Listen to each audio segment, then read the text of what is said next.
these little community hospitals that couldn't afford Epic or Cerner. Okay. And it was just, yeah. Not to derail you, but that's exactly what didn't happen, right? When that was ripped out now, this huge contract, the DoD, that's it. Yeah, so 10 years later, they switch it out, right? But it was just it was kind of a moment in time. That's when I got into open source and decentralization and the power of people coming together to collaborate on projects and topics. And so we started this company called MedSphere, and it was right after my residency. So I was working. I just totally remember this. I used to try to get the night shifts because if I got the night shifts working in the ER, it was a little bit slower, but I could do a lot of my work for this company. So I joined my brother and we started kind of selling the software and systems. And so that was my first business experience, right? Because remember, I was thinking about going to business school, and instead we just started this company and I got all my business right away. And we had a lot of success. We made some mistakes along the way. One of the mistakes I made was I didn't really understand what it means when you take venture capital or private equity money, right? I just thought it was great to take money and, oh, awesome, these guys are going to invest in us. And now I do whatever I want to kind of grow this thing. I didn't really understand how boards work and, how you have to kind of navigate all this stuff. And because remember, I've never worked in a company, man. I've just been in school and residency. And so now I jump into the business world here. We have a lot of success. We grow the company. And as an open source electronic health record company, we're releasing code, we release software. And so we had kind of got a little sideways with the board. We ended up releasing a big update to the software just as we're supposed to. And then they kind of came back and said, hey, you guys didn't have approval to do that. You're trying to damage the company. And it turned into this whole huge mess. So here I am. I'm a physician. I started this company. It's getting some measure of success. We get all tangled up in this big brouhaha with MedSphere and open source. And did you have the authority to do that or not? Anyway, I get sued for $50 million, right? So my own company that I started, I get fired. I get sued for $50 million. And it was devastating because, number one, we didn't do anything wrong. It was a trumped up situation. But it doesn't matter. It doesn't matter if you're wrong or right. Dude, bad stuff can happen. And so here I am, I'm getting sued for $50 million. And I'm just like, man, this isn't good. And we go through this whole thing. So we fight these guys. They thought we'd just roll over and do whatever and get out. And instead we totally fought them. We went toe to toe. We had no money. It's kind of, I have some funny stories about how we did this. But we basically built an entire software application to defend ourselves in this lawsuit. And that was when wikis were first coming out. We had every word of everything that came to us, cross-referenced, modified, and our lawyers are like, holy crap, can we buy this system from you guys? It was any funny story. So at the end of the day, I learned a lot of lessons that were painful. It hurt. I was financially at serious risk. My family, it was a difficult period for us. And so one of the things that was interesting is while the lawsuit was going on is I had stopped practicing because I had gone full-time into MedSphere. Yeah. And so I couldn't really do it. So I had a choice. Do I just go back and practice and call it a day and, hey, that was a tough experience, let me move on? Or do I use this as a learning opportunity and to go forward? So I could have gone back to practice. I chose not to, not because I didn't want to practice, but I didn't want to say I failed. I didn't want to say I'm going to quit because it was too hard or something didn't go my way. And so what I did instead, and this is a fun story for you guys as well, is I just started writing, dude. I had so much emotion. I was so frustrated. I was so angry.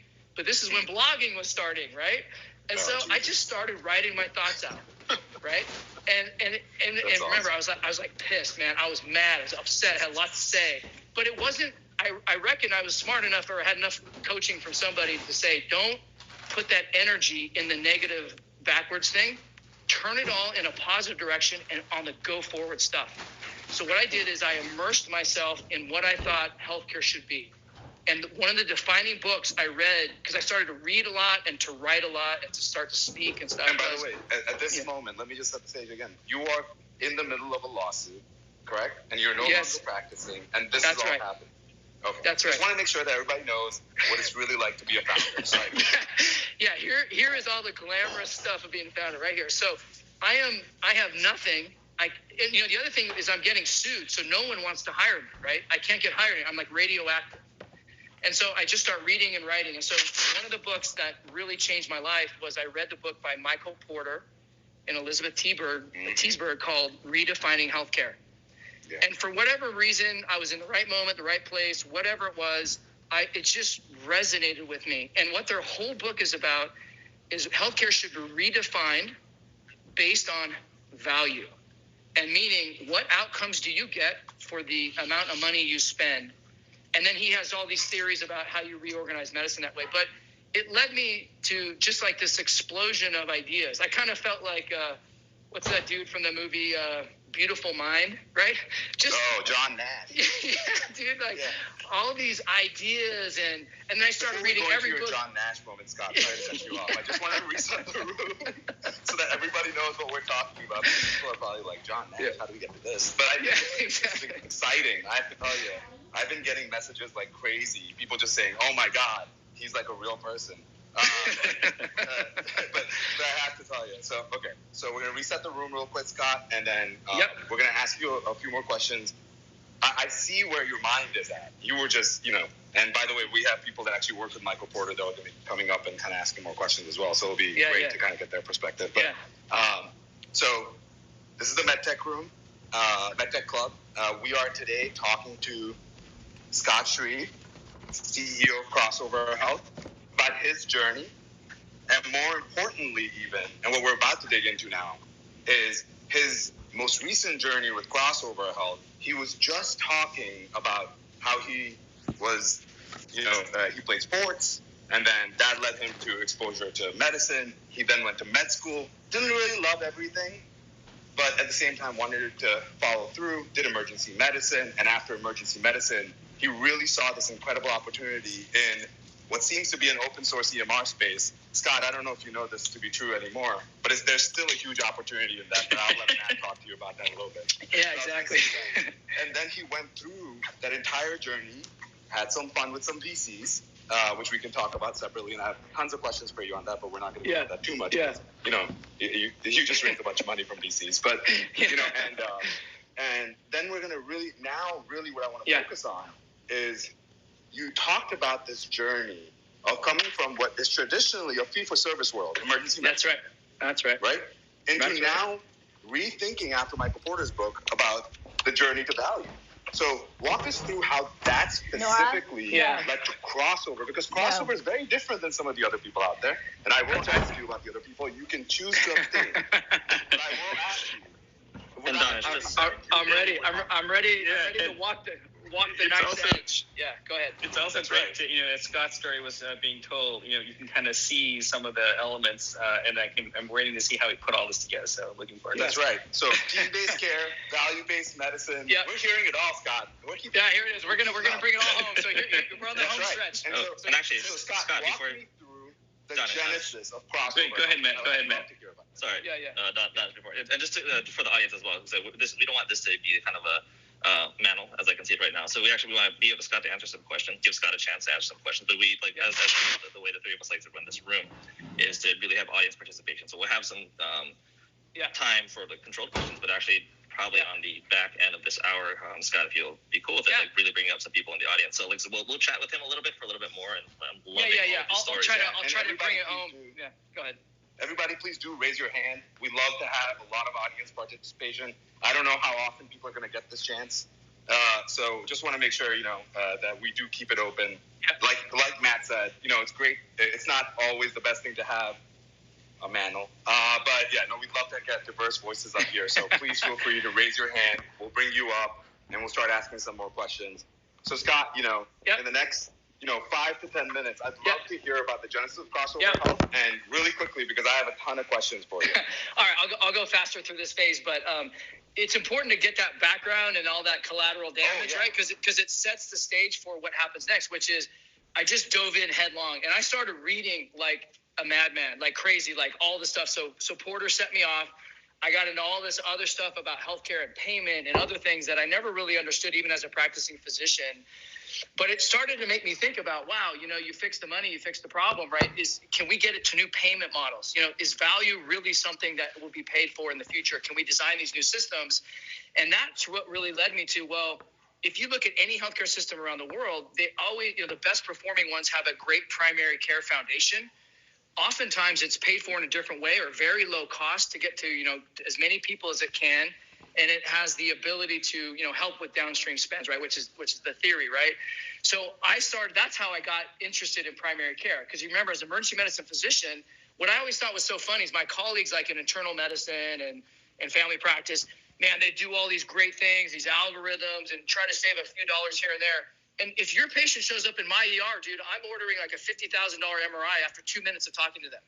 And all your cost savings efforts are worthless, right? They're worthless because I have to practice that way because I'm going to get, it's just so ironic, right? So anyway, I started looking at this. I first started writing about it, right? So I started writing this blog. And anyone has aspirations to do this, I want to tell you how this works.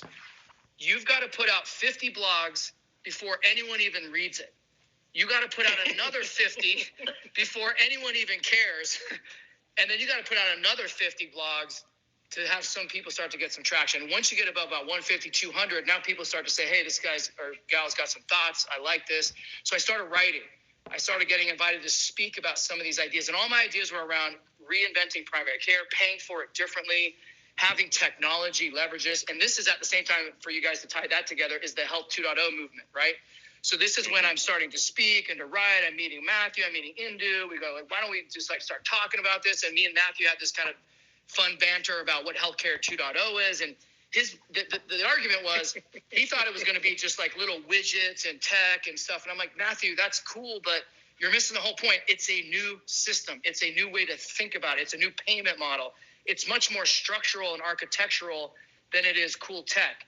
And, probably neither one of us were quite right. But in the end, I think we're finally now entering the period where a lot of this stuff will come together. So after writing and speaking, I realized, hey, this is great to talk about this, but I really want to start doing this. So then I started helping other local physicians who were trying to transition to more of a patient-centric view and to take their models and switch them. So I'd come into their practice and I'd slowly start to help them market and be more efficient with tech. And I just couldn't get close enough to the practice as a consultant to really have any impact. And then I started running a practice. There was one doctor who was really struggling. His office manager quit. And I'm just like, I'll do it. I'll be your office manager. It's like, I'll be your Huckleberry, right? So I'll be your office manager. I'll help you do this. And we started to do all these things as practice. And it was really fantastic. I started to see how that underbelly works. But then I was like, I just can't get far enough because this isn't really my practice. And then in 2010, I just said, screw it. I'm doing it. We're going to start Crossover Health. It was a consulting practice at that time, but I'm going to start a real practice. And with a couple partners who have been phenomenal, Nate Murray and Rich Patrononi, we decided to start Crossover. And Crossover, in its first iteration, was a direct-to-consumer primary care model. People paid us directly. We offered not just primary care, but we had nutrition services and fitness services. We practiced in this little tiny place in Aliso. And this is a funny story too. You guys will appreciate this. Is no one would give me any space, and I didn't want to practice in like a normal medical office. And so I went and we got a retail location in Aliso Viejo on the second floor above Bank of America. No one wanted that space, and we totally tricked it out.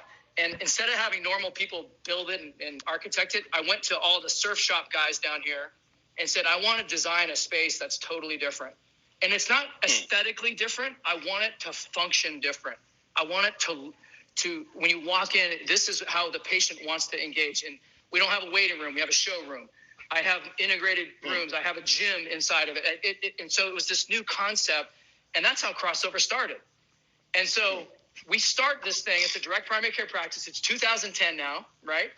And we get going in about like 6 to 8 weeks, and Nate Murray's like the only guy who has any financial awareness whatsoever. And he's like, hey guys, he's like guys, this practice, I mean, people loved it, right? We had the mayor come cut the ribbon with us. And, we had about 250 people join right out of the gate. And Nate comes back and he's like, guys, this is going to take us like 20 years to be successful. And so we're like screwed. We have nothing going on. But at that time, I had a lot of people follow me on Twitter, and I got a little DM from someone said, hey, we love what you guys are doing. We'd love to come down and talk to you. I'm like, well, who are you guys? Well, we're DaVita. And so then DaVita came down, and that's actually how Paladina started, if you guys know that story. But we helped them kick off this project. At the same time, there's another guy following me. His name was Marty Yee. He's a physician up in the Bay Area. And he's like, hey, I'm at Apple, and they're going to do this RFP to have a clinic on their campus. And I'm like, hey, Rich, do you know what on-site clinic? Sorry, 1 second. Yeah. So it was some random doc that sent you a DM, which many of us don't check, so that means check your DMs. Yeah. But sent you a DM saying, hey, there's this random RFP for this like tiny little company called Apple, and you guys should just bid. And that's actually how you guys got into Apple. Don't tell me. So here's what's even better. So he sends me this thing, and I'm like, dude, what's an RFP? Crazy. I have no idea what an RFP is, right? So I'm like, Apple computers, like in Cupertino. He's like, yeah, I'm doing this thing, and they're gonna build a clinic up here. And we're like, no way, dude, we're in. So I flew up the next day. I still had the napkin. We talked about how we could work together, and we signed what we were gonna do together on a napkin, like classic. I'm not joking, classic fashion. And we kind of did it because we thought it'd be a great story someday if it ever worked. Anyway, so then we had a chance to bid on the Apple project. And there's a whole story about that. Many of you know it, but let me just tell you what it is. When you bend your will against the universe and you have no other option than to learn to fly when you jump off the cliff, you figure out a way to do it. And so if anyone wants to know what this is like, I will tell you, if you're willing to go look and peer over the edge of that cliff and you still jump because you have enough confidence that you're going to learn to fly on the way down, then you can be an entrepreneur. That's what it feels like. Yep, that's exactly right. And if you've got like 13 safety valves and 5 things around your waist that are ropes, and you're never going to do it because it's just too easy to bail out. And so we jumped off the cliff. We responded to this RFP, and it was really interesting. And I'll finish with this story because this kicks us off into crossover. So we put our blood, sweat, and tears into responding to this RFP, and they've never seen an RFP like we did. Like we had all this freaking like pictures and diagrams, and we showed them our design stuff, and they loved it. And they're like, okay, here's the next set of questions.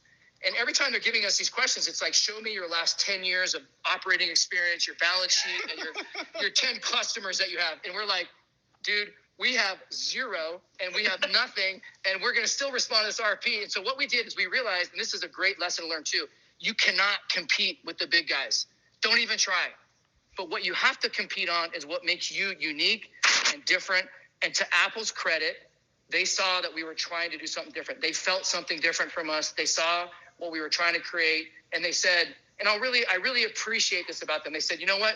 We recognized in you guys how we started, and we wanted to bet on you. And in fact, their advisors, their consultants told them, you guys are completely idiots. You cannot go with a company that has never done this, 3 guys in their underwear and a theme song in Aliso Viejo, and expect to do this.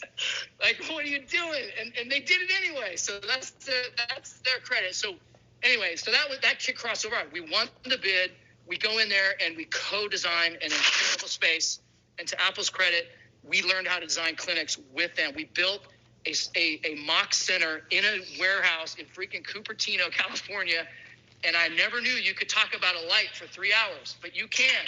And you can talk about the angle the light comes down. We learned how to space the rooms and how to step it out. And then we built this just masterful clinic at Apple. And then to finish the story, as soon as we won the Apple project, Facebook had gone through an RFP. It's like, man, we got to step back. This doesn't feel like us. Like, who else is out there calling Apple?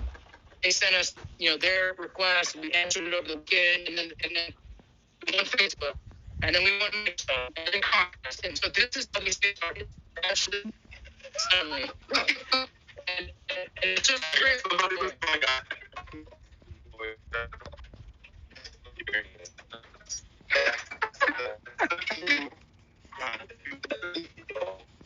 Like in the end, when you think at risk, and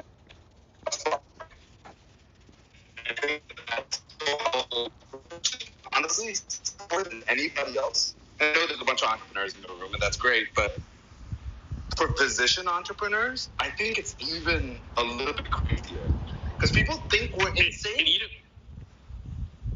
You know what's crazy, Scott, is as you've been telling me the story on the West Coast, right? There was some guy named Jay Parkinson on the East Coast who was doing the same thing with design. So I'm going to wait till you put all this together. Yeah, exactly. So, and I knew Jay, right? So that's what's so funny. A lot of us have known each other for a long time, and there's so many different ways. So I want to wrap it. I want to be sensitive to time, but that is the genesis of crossover and a lot of the backstory, just to help set the context. And I hope that wasn't too long, but no, it was great. It might be interesting to hear some of that. So. Oh, I'm pretty sure it sparked a few questions in the crowd. I think we're going to start letting people up, and I'm going to start asking some more questions, if that's okay, Matt and Cindy. Yeah. If we can start letting some people up, and they can start asking some questions. But actually, so I was going to jump in real quick, because big picture kind of thing. And the way that you described it, and Scott, I love you're an amazing storyteller. It's sort of like when they make their movie, because they probably will, sort of like the Social Network movie. So thinking like ahead into the future, well, let's do future state, and then we'll kind of come back to like the current raise. But thinking future state, like how do you see like the final scene going in your Social Network movie for this? Yeah. I love it. I think the final scene is let me think about how to say this. Here's what I want to have happen. I want this little spark, this little story, our little effort to contribute to this wave of innovation. And we're going to get to this, but I want every single person in America to have access to a care model that surrounds them with, this set of services. It's connected to them through technology or otherwise. It's proactive, and it creates great value. And I want everyone in the country to have access to something like that, whether it's crossover or some other model like this. I think people need this. I think they deserve it. I think our country absolutely needs this. And now with the combination of medicine and technology, it is possible. What I would love the closing scene to be is some young hipster from a Facebook or an Apple who's getting this, privileged access to this great benefit, walking out, talking with the, Amazon warehouse worker or other manufacturing companies that we work with as on equal footing, because there's health equity between that representative range of people in the country. That's what I would want. Okay. Well, I will say, and Scott, my opinion on this. We've shared a conversation before, and one challenge you guys will get, and you guys have gotten in the past, is when does crossover cross the chasm to beyond just employer-based, self-insured employers, into a place where it's affecting people that are on Medicare or even Medicaid. I mean, I have to be, are we making the people that have the haves, like you said, more privileged than the people that have the have-nots? We have just seen all these people lose their jobs, right? In the last year or so. Like, what happens to them? What about incredible care for them? And it's just it's a question that I'm sure you're very familiar with. I think it's a great question, and this is part of the ultimate goal. And again, we can use all these kind of cheap references, but I think they're instructive, right? So let's go back to Elon and Tesla, right? And just everyone's familiar with this, so it's easy. Elon's goal isn't to build cars, right? It's not to have like electrical cool stuff on your roof and stuff. His goal is to get to Mars, right? He wants an interplanetary species. These things are just steps along the way. And a lot of times you can't see where that's going. He's been clear about what he's trying to do. So in a very similar fashion, I can't come out with the mass, $20,000 electric vehicle from the beginning. You had to go to the Roadster first. You had to prove it. You had to get some experience. You had to get some manufacturing capabilities. You had to build a team that could rally around this. And so we like to think that the early days of crossover, when we kind of moved away from just our direct consumer tiny little practice to running Apple, that was the Roadster. I mean, we're building these centers. These things, guys, I wish you guys could see them. I mean, some of the stuff is on our website. They're just beautiful. It looks like an Apple store, right? It's just beautiful. It's great. But it's for Apple, and it's for a privileged group of people in Cupertino that have great benefits and all this stuff. So are we really moving the needle? No. Did the Roadster move the needle? No.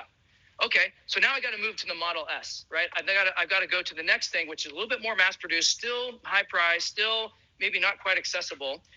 And that was more of our near sites, right? So now we're starting to build more of these. They're getting further out there. We're getting other smaller companies to join. And then you got to move to the Model 3, which is now much more mass-produced. It's still Still expensive. I think Elon's got one more model in him, right, to go. But what I'm trying to say is that I get it. We'll take some arrows because that's where we started. But I think if people get to know what our vision is, it's also it's the equivalent of interplanetary species, right? It's like healthcare for all that's equitable. And how do I get there? I got to show that this model works. I got to keep extending. I got to keep pushing it. I'm moving from Silicon Valley to Middle America, and it's the same model. It's available. I got to push the price down more. I've got to get more efficient. I got to have my infrastructure get to the place where it can be available to all. But that's really how you do it. I don't know that there's a magic trick. And what's fun, or what I love to see, is we're only inflecting this little tiny segment, right? You have other groups like City Block, right? Which, hey, I love what those guys are doing, right? They're taking the same thing we're doing and they're applying it to a different population. All the MA people are doing that. You have groups like Folks or others that are addressing specific niche segments of the population, Maven or others going after this. So I think all these innovations are great. We just need to get them to scale. So what I want people to know is, hey, we're not just, for the elite employers in Silicon Valley. This is actually applicable everywhere, but I can't get everywhere at once. And so as long as you know our vision and see where we're building towards, then you're like, okay, I can buy that. But you're absolutely right. If all I do is take great care of the elite employers in Silicon Valley, I have not moved the needle. And that might give you a little hint of where some of my criticisms might be for some others who, maybe are taking a different path, That's okay. No, 100%. 100%. So I'm gonna ask one last question, and then I think we're gonna reset the room, and then we're gonna let a few other people start asking questions. And one question that has kind of infected my mind has been, what is going to surprise us about crossover a year from now? Like, is anything going to change? And a quick, just a 1 minute vision of what's going to be different in the next 12 months, Scott, about crossover. You guys just raised $168 million.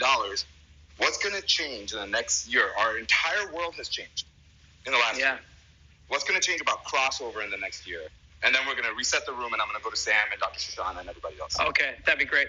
Yeah, what I want to have change for our company over the next year, and we are leaning into this, and part of the whole point of the capital raise is now you have the ability to invest in areas that are really meaningful and really move the needle. One of the most important things for us to do is to, number one, have technology that has capabilities to truly impact people's health, because we're connected to you, and we also have the intelligence built into the technology that I can push stuff proactively to you so that you're surrounded with care. As a second part of that statement, I want to be able to have the proof points that this model does really drive to the outcomes that we claim it does. Because what I always say to people is, I don't want to be a good salesperson. I just want people to be good at math. And if you can see that when you invest in these models and I can pull down the cost and it actually does what it says and I have great proof points to that so that more and more people can buy into that, that'd be phenomenal. The third piece I would say to that, a year from now, what I hope is happening is we've been in the employer channel for 10 years. That's where we cut our teeth. That's where we've grown. We're now moving into the payer channel, which is another large aggregator, right? And then, of course, to have the widespread, everyone in America can use this kind of thing, you've got to open up that last channel at some point in the future, which is more of that retail channel, which is where you're going. And I think, again, we can't do everything at once. But I want people to know that our ambition is to create what we call a primary health membership that could be accessible to anyone in the country, where they could be surrounded by this type of care. They could stream, all the health that they need to them, wherever they are, and that we've shown the path to do that. And that's what I hope. A year from now, I can come back on the show. We have 1,000 people in this room next time, and we're talking about the outcomes, the innovations around the tech, how many more people have been impacted by this model, and now that something like this is available to anyone in the country at an affordable thing that they can do. All right, well, we'll hold you to that. And we'll keep you accountable, so. That's right. So I got a lot of people keeping me accountable. Yeah, so you're good. Yeah, I'm going to keep the room, going. We're going to reset the room. So we're in the MedTech Club. Today, we are with Scott Shreeve. He is the CEO of Crossover Health, where we've been kind of focusing on his journey, how he came to medicine, and how he has started Crossover Health and where Crossover Health is going. Before I let Sam and Dr. Shoshana speak, I did want to kind of set the rules. The rules are, if you want to say something outside of PTR order, which means like pull to refresh order, which means in order, you need to do this. And I'll let you jump in for like 30 seconds. But otherwise, we're going to keep going in order. And if you're speaking and you're taking, we want to give other people a chance to speak, you're going to see me do this. And please respect that so that we can get everybody an equitable chance to speak. All right, Sam, the floor is yours. All right, thanks for having me up on stage. And of course, this is a mantle that I have great love for. So thanks for having me up, guys. So Scott, my question, one thing that I see from what you've talked about is, Donish said like, oh my God, someone DM'd you to get Apple. Yeah, because you wrote 150 blogs. So part of this is this concept of, as we create all this stuff, people start to take notice of us. So my background, I've been in the telemedicine space for 11 years, 10 of them at large health systems. So now being out of health systems, I'm really now seeing all this stuff happening in the employer space. So with crossover, when you think about technology and connecting people, and I'm not talking about video visits, how do you see the full spectrum really driving through and allowing to connect with people in ways that, they're only coming into the center for the acupuncture or this or that? Tell me a little bit about that. Yeah, so I love the question, and I think COVID really pushed us to what I'm going to share. So first of all, one of the biggest structural problems with primary care is there is no leverage. And I love when Naval Ravikant speaks about this. And leverage means I have the ability to take my one provider and spread their expertise and skills across many more people. When you have a model that is based on synchronous care, so whether you're physically coming in and you're taking an hour of one person's time, or you're on what most people think of as a video visit with someone, there is no leverage. I'm just stuck. It's a one-to-one match. And that, that's needed in certain situations, but there's no leverage. That's probably the easiest way to say it. So what we saw in the pandemic was that people couldn't come in. They were physically prevented from coming in. And so the model had to flip right away. And we were in a great position. We already had all of our virtual capabilities there. And we quickly learned, I think where you're going with this is that virtual can't mean synchronous video visits because there's no leverage. Virtual needs to mean all the different channels that I can connect with you, whether that's chat, whether that's messaging. I have to get to asynchronous care. And also, I have to move beyond just the doctor as the only person who we think of who can do care. This is why we love care teams. Our nurses are kind of the unsung hero. There's two unsung heroes in our model. One of them is the nurses. They're phenomenal. They're great educators. They are super diligent. They're all over stuff, and they follow up, and they magnify and amplify our providers. Number two, secret weapon in our system is the care navigators. These are the people that actually help you get outside the system and connect into the secondary care system and come back. So what we're seeing is I'm 100% with you. I wrote a blog about this that you might enjoy, and it's basically talking about time. And what asynchronous does is it allows you to dilate time. I get rid of trying to match the provider one-to-one with a person at a synchronous moment in time. And now when I go asynchronous, I get some leverage. And a lot of our model is asynchronous because a lot of the proactive outreach and other things that we're doing, reminders, follow-ups, check-ins, are all done asynchronously, which gets you to some of that leverage. So I'm a huge fan of that. This is a lot of what Jay Parkinson taught our organization. Is he was all about the asynchronous forms of care. And I think he was exactly right. He was very early in on that, how to walk through the desert for a long time without people recognizing that. But, it has been so true, certainly in our case. So hopefully that, Sam, answers your question. Awesome. Thanks so much. Amazing. Actually, Scott, quick follow-up to that. So, obviously COVID changed a lot of things for a lot of companies. I don't know if you can say this or not, but how much did it actually accelerate your timeline? Like, obviously, you had Jay kind of on your bench, but did it take it up by 1 year, 10 years? Kind of where was it on the roadmap? Yeah, it's a great question. So again, just for context for everyone. So Jay Parkinson is an incredible innovator, designer, thought leader, and has been in the space for a long time. He actually was, I think, probably the original virtual primary care, which moved beyond urgent care. and more of this holistic kind of model. And so we acquired his company in at the end of basically 2019. So we had been working on this for a year and 3 months before COVID hit. And so we had already kind of transitioned the model to not just virtual, but asynchronous care, a lot of messaging and so forth. So what we were anticipating was 3 to 4 years of slogging it out, trying to explain to people why this is valuable. But in 3 weeks, we went from 95% of our visits were being done in person to 5% were being done in person, and 95% were online in 3 weeks. And so that would have normally taken. Now, the other thing that's interesting is you're seeing this in the data now, I think, as it's coming out. Most people are reverting back. We're not seeing that. Where our new normal is kind of settling is about 40% of our visits are done online, about 40% of the visits are done in person, and then 20% of the visits was something we were always doing, but it's much more accentuated now, which is all of our proactive care. So our care teams track 40 different clinical metrics on every one of our members, and they'll help them close those gaps in care, their social determinants of health, and their condition-specific things. And so if you have open items, that's what they're doing during that time. That's where our nurses are incredibly valuable to track and trend with people on all those things. So I do think, Matt, again, it's a horrible worldwide thing, but like in some ways it really accelerated us this new vision. Now, I'll say one more thing about that. The pandemic accelerated us to virtual care in its various forms, but I also think it's going to accelerate us through what I call virtual 1.0, kind of just regular telemedicine. I think what people are craving is they still want relationships. They want a care team that knows them, that's accountable, that is going to perform, and is going to be there.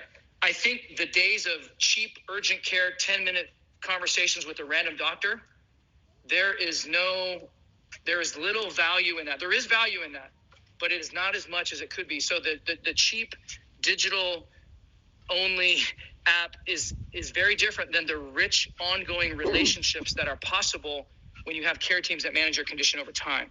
And so that might be a point people disagree with us on, but that's our thesis that we're running down, which differentiates us, that we will be there to walk with you, to care for you, to connect with you, and to stay involved as a patient. And then on the flip side, I'm there to stand accountable for the outcomes I'm delivering to the people who are paying me to get the outcomes that they're expecting. That's just a different model. It's much deeper. It's much more intense. But I think that's the right model. And what happens is technology enables us to actually do that at some level of scale. So hopefully you heard it here first, folks. Scott, sorry to cut you off. I just want to get to Shoshana, but I was going to say, you heard it here, folks. Scott doesn't believe that buying medications online through Roe and others. I'm just kidding. But okay, Shoshana, would love. I know you didn't mean that. I'm just trying to people back over here. So Shoshana, obviously very familiar with telehealth. Would love to get your thoughts on this. And you got to get the backstory on Shoshana, though. So Shoshana, tell them how we all know each other and kind of your role with us as well. Hey, Scott. Donish, thanks so much for having me. Well, Scott, you and I probably haven't gotten a chance to chat, but as you know, I work for you at Crossover yes. in the Out West team.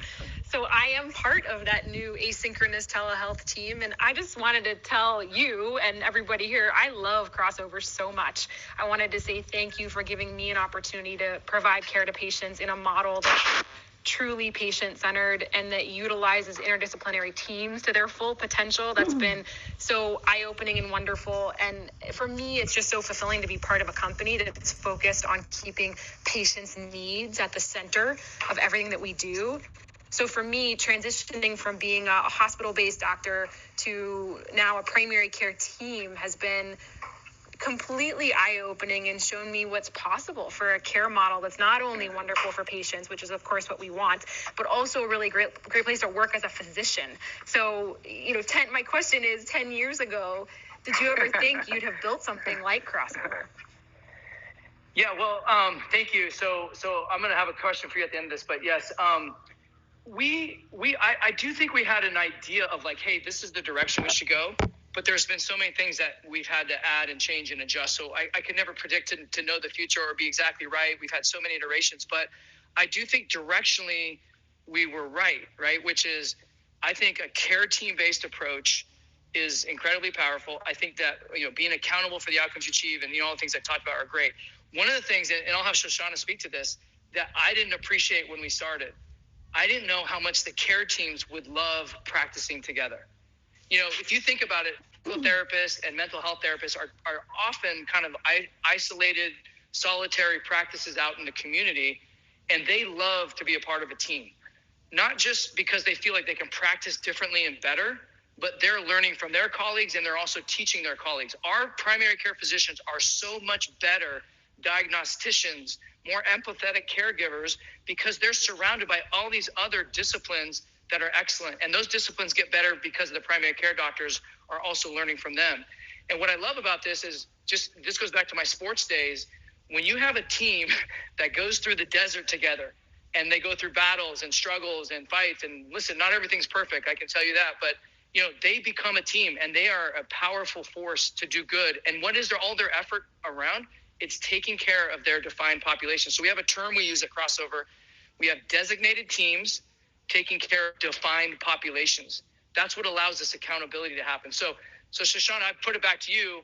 You know, by the way, if you don't know Shoshana, she's a legend. She's on TV all the time. All the people want to talk to her about her opinions, and I love it.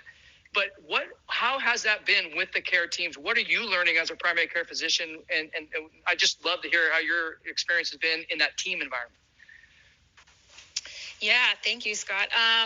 So it's been interesting in that, of course, you know, as a hospitalist, I would encounter, you know, my colleagues from other fields, but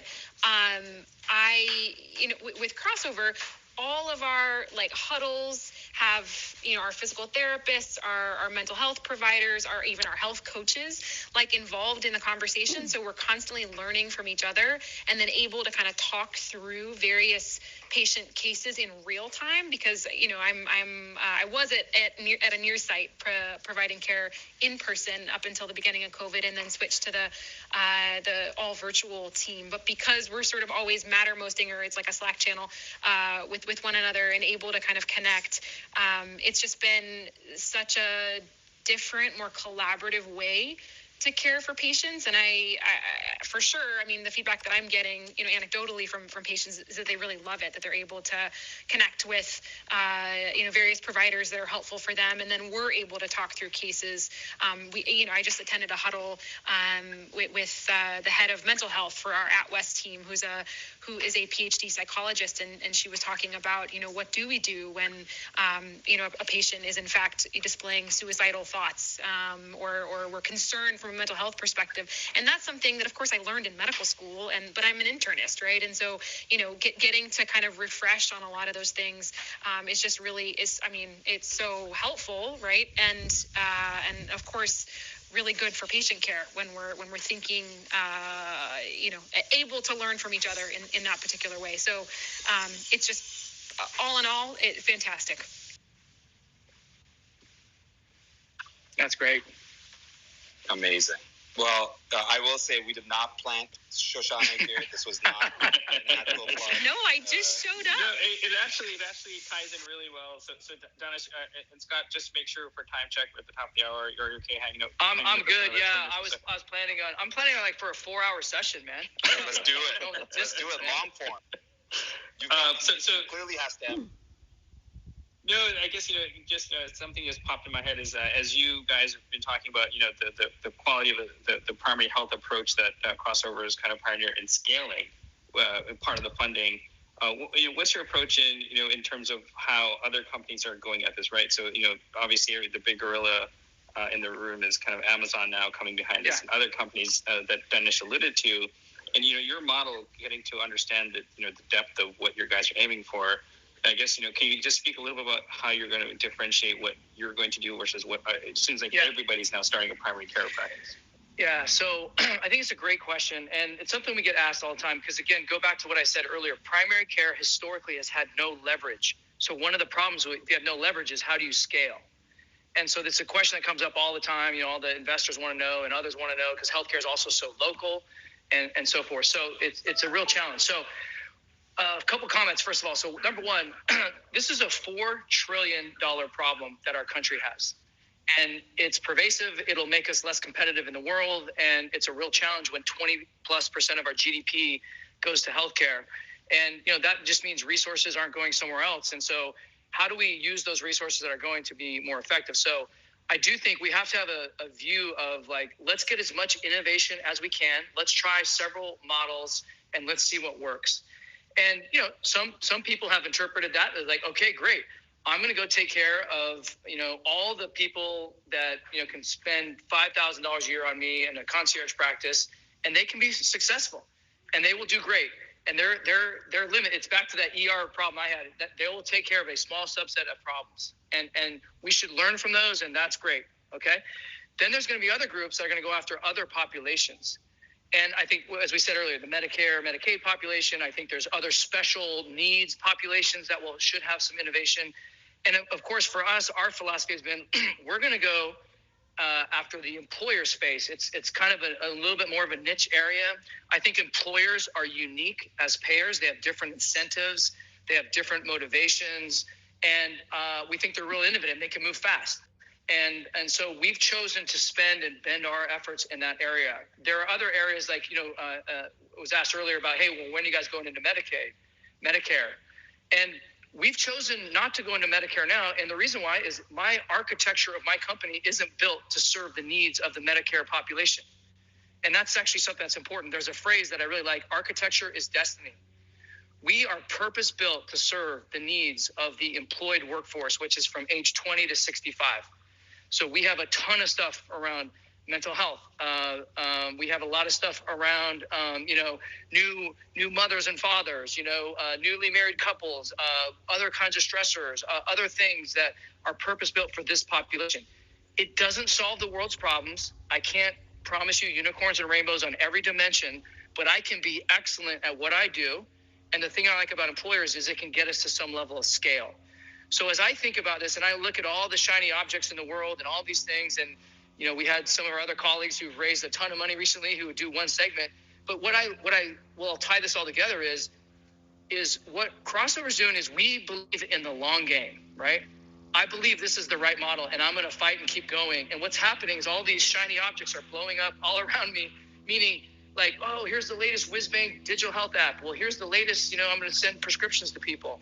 But what you'll notice is all those other entities, the care navigation companies, everyone else, they're recognizing you can't be thin to win. You can't have a thin offering. You can't have an AI chatbot that gets there. And what is the difference is, at the end of the day, I always say this, is we're willing to touch the patient, right? Everyone's afraid to touch the patient. They do triple dog black flips and have all this predictive modeling about who to talk to. We're just screw it. I'm just going to talk to the patient, have them show up. I'm going to connect with them. I'm going to be online with them. I'm going to walk with them. It's not glamorous all the time. It's not sexy all the time. But I think that human connection, and then what we always say is the humanity matters. The human connection matters. So if you have a choice, don't replace the doctor with a robot. Make the doctor more capable. Right? So this is my Matrix analogy, right? It's the machines versus humans. But the humans in the Matrix, they weren't just normal humans. They were augmented by the technology. And that's what I want to keep seeing is take what's human about us and what's good about us and augment it with technology. And I think that's the right answer. And so we've taken a model where we think the payer channel is interesting for us. We're not going to solve the whole world by going to this channel. We think the payer channel could also be interesting. And ultimately, I want to make this model, as we're committing to, I guess, on this meeting a year from now, I want to have others, anyone can access this model because I think it's the right one for people. And so that's really my hope. But I do want to say all the innovation is welcome. And listen, when you see a company, I'll just say it because it's public, with Roe, you know what they're doing? They're not just sitting around being a pill mill refill thing. They see the same thing I do. They're like, you know what? We're going to be full stack primary care. And then what I say is, hey, dude, congratulations. We started doing this, 10 years ago. Welcome to the party. Let's go. That's what we need. Now, I will say one other thing, because we talked a little bit about the investment. When you have $500 million to raise, and you did, that company has convinced a set of investors that there's something here, there's an opportunity to pursue. And when capital starts to flow into these areas, we should look at that as a positive thing. I'm happy. I'm stoked for those guys. And I love that they're trying to go and solve some problems. And believe me, if you only see them as a pill mill, that tells me you only see Elon as building, electric cars. Exactly. These guys are looking to solve Mars too, right? All of us should be. And so we need all this innovation. So I don't ever disparage that. I think we're taking a different approach and we welcome it. And again, I think the guys, what they're doing is fantastic. I think others are doing some great stuff. And I don't care what those guys are doing. I'm doing my thing. And here's what I learned a long time ago. And this is a little bit of my background. I don't try to convince anyone of anything. I'm just here to tell you what I believe. And if you believe what I believe, then we're going to do a lot of good work together. And if you don't, that's okay. Go off and do something else. I'm not trying to convince everyone. And so I'm fine with that. And so to Shoshana and the others who asked some questions, we might not be right for everyone, but we're going to do something excellent. We're going to keep growing. We're going to keep expanding. And I want to open this up to more and more people over time. And we'll see where it goes. And it's all a bet. But that's where we're going to bend our will and try to make a dent in the universe. Yeah, and speaking of opening it up, so I think, and again, Scott, love the vision. I think we have a couple more providers on stage. So actually, Lolita is a family medicine physician out in Brooklyn. I know she does a lot of work also kind of at the intersection of clinical care and on the digital health space. So Matt, one request. You got to get Nina McQueen up on the mic. She is an all-star and understands this incredibly well. So make sure you save space for her. For sure. Lolita, the floor is yours. Hey, Scott. Hi, Dinesh, Matt, Sandeep. I am, as Matt mentioned, I'm a full-time family medicine physician out in Brooklyn doing underserved, underinsured care at a federally qualified health center. As you mentioned, I think it was really great that you highlighted the patient population and how there's room for everybody. So right now, the patient population that I serve is the patient population that isn't currently included within Crossover Health. I really appreciated the story that you told about your background and how the brief period of time where you were doing consulting for practices, because I think you mentioned something about decentralization of care. And, Crossover now is on a particular path and more power to you. And I hope you are able to make the changes that you hope for, especially within the next year. They sound incredible. And, that asynchronicity is really going to give us a lot more options when it comes to caring for patients. But I'm also wondering about the space and room for independent practices and what you kind of see in that regards, and how do you bring that asynchronous care to local practices where instead of pulling into centralization of care, as you see academic centers doing, as you see some of these health centers and health conglomerates doing, where it's that one model gets kind of franchised out in different ways. What's the room there to because I think just under 50% of family doctors are currently employed. And so I'm really interested on what your thoughts on that are. Yeah, it's good. Well, first of all, I just want to say thank you for doing God's work, right? I mean, the type of work you guys do with sometimes the limited resources is really amazing. And I felt such solidarity with all the federally health qualified clinics as an ER physician, because I just felt we were doing impossible work.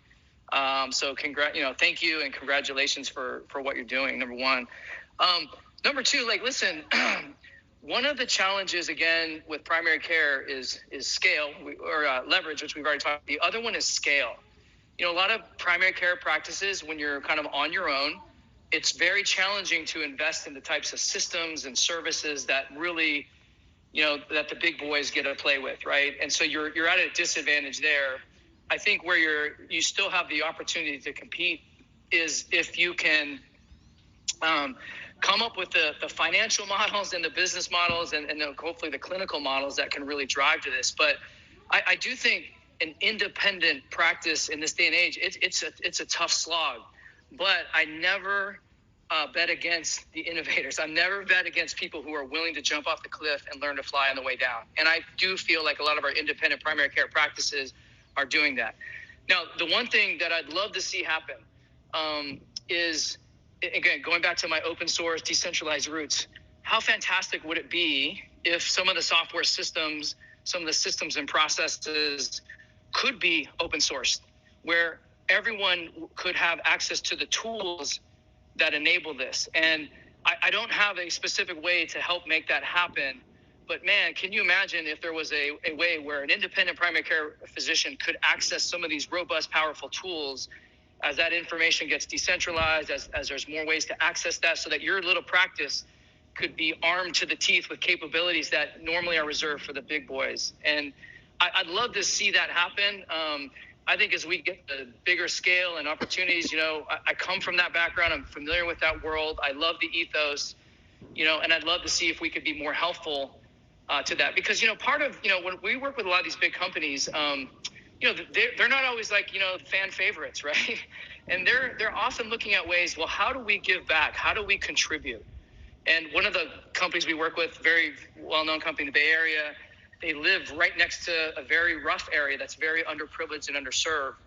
And one of the things that we talked about, we weren't able to execute, but it goes along with this ethos, is like, how cool would it be if, like, as part of our partnership, we opened up a clinic that was, open on Saturdays or the weekends, or was available to maybe an underserved or population, or have people like you be able to come in and work with our providers on these systems and figure out how we could get them back. So again, this is very aspirational. I don't have any definitive plans there, but I do think it's going to be a challenge until we can get better tools in the hands of all these warriors who are out there just swinging the hammer, doing this incredible work. It really should be on us all to figure out how do we make sure everyone has the right tools to do the work that they're charged with. So. Yeah, thanks so much, Scott. It's like a Shopify for healthcare, I think is what we need. Yeah.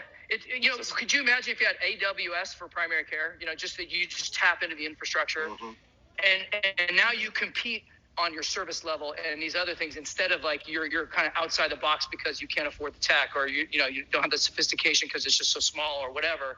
But you're right. The Shopify, the AWS, the infrastructure. And so then you can let your skills, your experience, your human touch really be magnified. Absolutely. Thank you so much. Yeah. Scott, I'm excited to hear about this at the. Sorry, I'll go real quick. Scott, I'm excited to hear about your at the 2-year mark when you come back, when you open up the crossover platform. So we look forward to it. And I will also say, let the record show, he said AWS, not Google Cloud. I'm not saying there's anything wrong with that. I'm just making a joke. Sorry. All right. Cool. All right, next up. So for anybody that knows Eugene, he doesn't need an introduction. Hopefully, for those of you who don't, Eugene and Scott probably go back and help do Pano days. But, Eugene's got an exciting company now on care coaching, so I'm glad he's able to join us. And Eugene, you have the stage here. Awesome. Good to be on the same stage with all of you guys. And Scott, I just looked it up. We were chatting with Jim and I on our podcast about 2 months ago. Oh, wow. So good. Yeah. Good. I know. Time flies, right? Yeah. Wow. But I'm not gonna beat around the bush. So when you came on to the Shot of Digital Health, my expectation was, well, we're gonna hear an IPO. A month later, I saw an awesome post from you on the 4th pivot, right? Which is amazing. For a company your size already to even call it a pivot, and then 160 million plus. So tell us a little bit, man. What's up with the pivots, and we'd love to hear. Well, I get banged on because pivot, I think, means a couple things to other people, and I think I'm still, it's an interesting question to ask yourself is, how old do you think of yourself, right? And so I still think of myself in that startup mode, right? So pivoting is like just second nature, but as you get to be a bigger company, that probably like invokes some concerns that maybe I'm not trying to convey. But the point is, just to catch the audience up, or to reset the room, I guess is the right comment, is on this, everyone in. Hello, Dr. Bringas. Let's have some fun today. Second pivot was moved to an on-site company to a near-site company. Our third pivot was to move to an orientation that now included virtual. And then what we're saying here in the 4th pivot is really aligning around what is our end objective. And this is maybe the most aspirational thing that we'll hopefully have a chance to talk about today. Is at the end of the day, what I want our care model to do is to, again, as I say, we like surround sound and streaming care. But what I'm really trying to do is I'm trying to help people change their behavior in a way that they become more accountable for their health, and they ultimately can take responsibility for that, and they can live their very best life, right? That's what we want. Now, again, as you say that, this is aspirational, whatever, but here's what I mean by that. if you think about your health as an asset, right? Like go put your mind in the financial analogy, right? You're, you have some wealth, right? Some asset. You want it to grow. You invest in it. You have an advisor that guides you, and you protect it over time. And then the whole point of that growth of that asset is that you can enjoy it and your heirs can enjoy it. So now think of your health as an asset. It's your most important one. If you don't have your health, nothing else matters. So my question to people always is like, what are you doing to invest in your health? So are you making deposits? Do you have a plan? Do you have an advisor? Is anyone helping you? Like, what are you doing? And so Eugene, to this point, this is why we say we want to be known as a lifestyle company. And I don't mean cheap lifestyle, like we're gonna have sunglasses and t-shirts we're giving out. What I mean is I want to help people live a great life for themselves, whatever that means for them. I want our care to be a part of their life. It's not something they have to do or forced to do, that they want to do, and that people take accountability for that. So what we've done is we want to move away from just reactive medicine, right? If you think about it, most doctors' days are filled by their schedule. They are slaves to the schedule. That's all they know. That's all they do. They can do it in 7 to 10 minute increments, and that's all they can focus on because it's just so busy just keeping up with that. One of the questions we always ask ourselves is, who's not on the schedule today? Who should I be reaching out to? And can I wipe out half of these visits because I can do them now asynchronously? Can I be more thoughtful? Can I be more proactive? Can I help people dig into living their best life? And can I get people to take control of the car that they're driving, which is their body? And can we help them? Can we support them? And listen, you want to talk about hard work. This is the work. Because if people change their behaviors and made different choices, you could wipe out 60 to 70% of stuff that we deal with. Again, extremely aspirational. I don't pretend that that's easy, but all I'm saying is, as we think about it as a company, where do we want to go? We want to be known as a lifestyle company. You join Crossover, and they help you make those transitions to become a healthier person, a more productive person, a happier person, all these things that just, again, sound very kind of wispy, but that's actually what we mean when we say we won't become a lifestyle company. So we wrote about that, explained it, and I just think that's the right care model. That's what I'm trying to do. Now, sometimes you're working with people that, man, they're just trying to, get a roof over their heads, and you can't talk about self-actualization with a person who doesn't have a roof over their heads. We get it. That's why we start with the social determinants of health. And we start at the bottom of screenings and prevention. But when we start moving up that chain, we want to get as many people far up the chain as we can. Everyone's at a different spot. Everyone requires different things to move up. But again, that's where we want to put our energy. We're going to overcome that natural entropy, if you will, by putting in our own energy and lifting people up and giving them an opportunity to do that. And that's what our caregivers do. That's what the model is designed to do. So hopefully, Eugene, that sounds, you understand what we mean. Scott, listen, absolutely. I mean, I understood the blog post to begin with. My question, and you addressed it in the beginning, it's, again, I appreciate that. I think you're still challenging yourself in the organization and your growth and, bold visions that you've been achieving from pivot to pivot. Maybe just the second part of my question was just honestly curious what made your decisions, maybe not to go IPO, but take additional capital. So a couple things about that. So what Eugene is talking about is, you always have these choices as an entrepreneur. Do you go down one path? Do you go another path? Is one path there? Are they the same path? Is it just different timing? So as a company, as you keep growing and taking on capital, every time that an investor puts money into your company, it raises the bar for them to exit at some point in the future. And so you have to keep growing the value of the company. And one of the decision points is once you get above $100 million in revenue a year, you can start to look at public markets as a potential place to acquire money in the future. There are some interesting things about being a public company, including the reporting, the accountability, and a bunch of other things. And I think as we started looking at all this, we want to make sure that we can deliver value for a public market, which means you need to have good predictability in your revenue. You need to have, a good ability to see 2 to 3 years ahead of where that goes. And so I think what we decided to do is, because the markets are so good and there's so much interest in this space, is that raising capital now and taking that $168 million now gives us ultimate flexibility in a couple ways. Number one, doesn't slow any plans down to look at public markets in the future. Number two, if anything were to change in how the public market sentiment is, we have flexibility to continue to operate. And then number three, we can be much bolder and bigger in our vision right now today about what we're doing. So a couple things for people just to understand is that if you look in our industry, most of the competitors, and again, like just use some names. If like you look at the Oak Streets, the One Medicals, these are public companies. You can look at their financials and so forth. These are great companies. They've done a lot to open up the space. But these are companies also that are investing hundreds of millions of dollars a year. And what I mean by that is that, they're still losing money because they're making all these big investments to grow their business and so forth. We invest about 1/10 of what our competitors do. And we've always operated the business in a pretty lean way. We haven't always made these really big investments to really grow the company. And so that operational discipline has been good, but it also provides a little bit of gating on how you grow. And so part of the reason for the larger raise is one of the options we have is to consider how fast do we push the gas? How much investment do we make? Because you can't let profitability get too far away from you, because at some point the markets are going to swing back, that instead of caring only about revenue, they're going to care about profitability. And so being able to operate a profitable business is really important to be able to show at some point. Right now, the market cares a lot about revenue. So Eugene, what we decided was we can take capital now. It doesn't change our timing or anything for the IPO. We get a whole new set of investors on.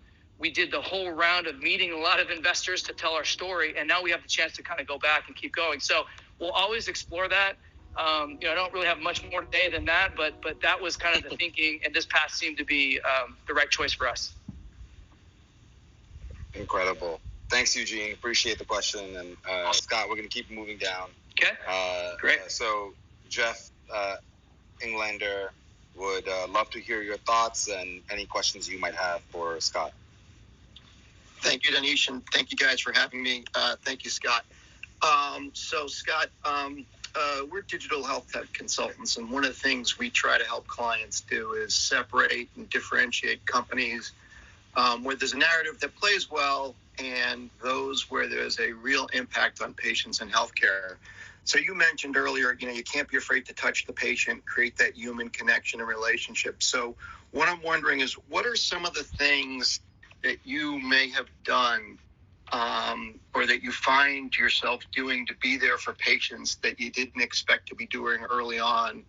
And kind of secondary question to that is, what are you doing or expect to be doing around customer and patient retention and advocacy? Okay, maybe ask that last part of the question again. Retention and advocacy for the customer or members, or what do you mean? Yeah, for members, what do you expect to be doing? And that's the secondary part of the question is, what do you expect to be doing, or what are you doing now around customer and patient advocacy? Okay, great question. So number one, I think the surprises. So when we first started, we had primary care, and then we had some of the other services like health coaching and fitness. And so we were surprised at how helpful it was to have these other services with us. So physical medicine and mental health really unlocked this. And of course, in retrospect, it makes sense. If your only offering is primary care, then I'm only going to catch a certain number of people.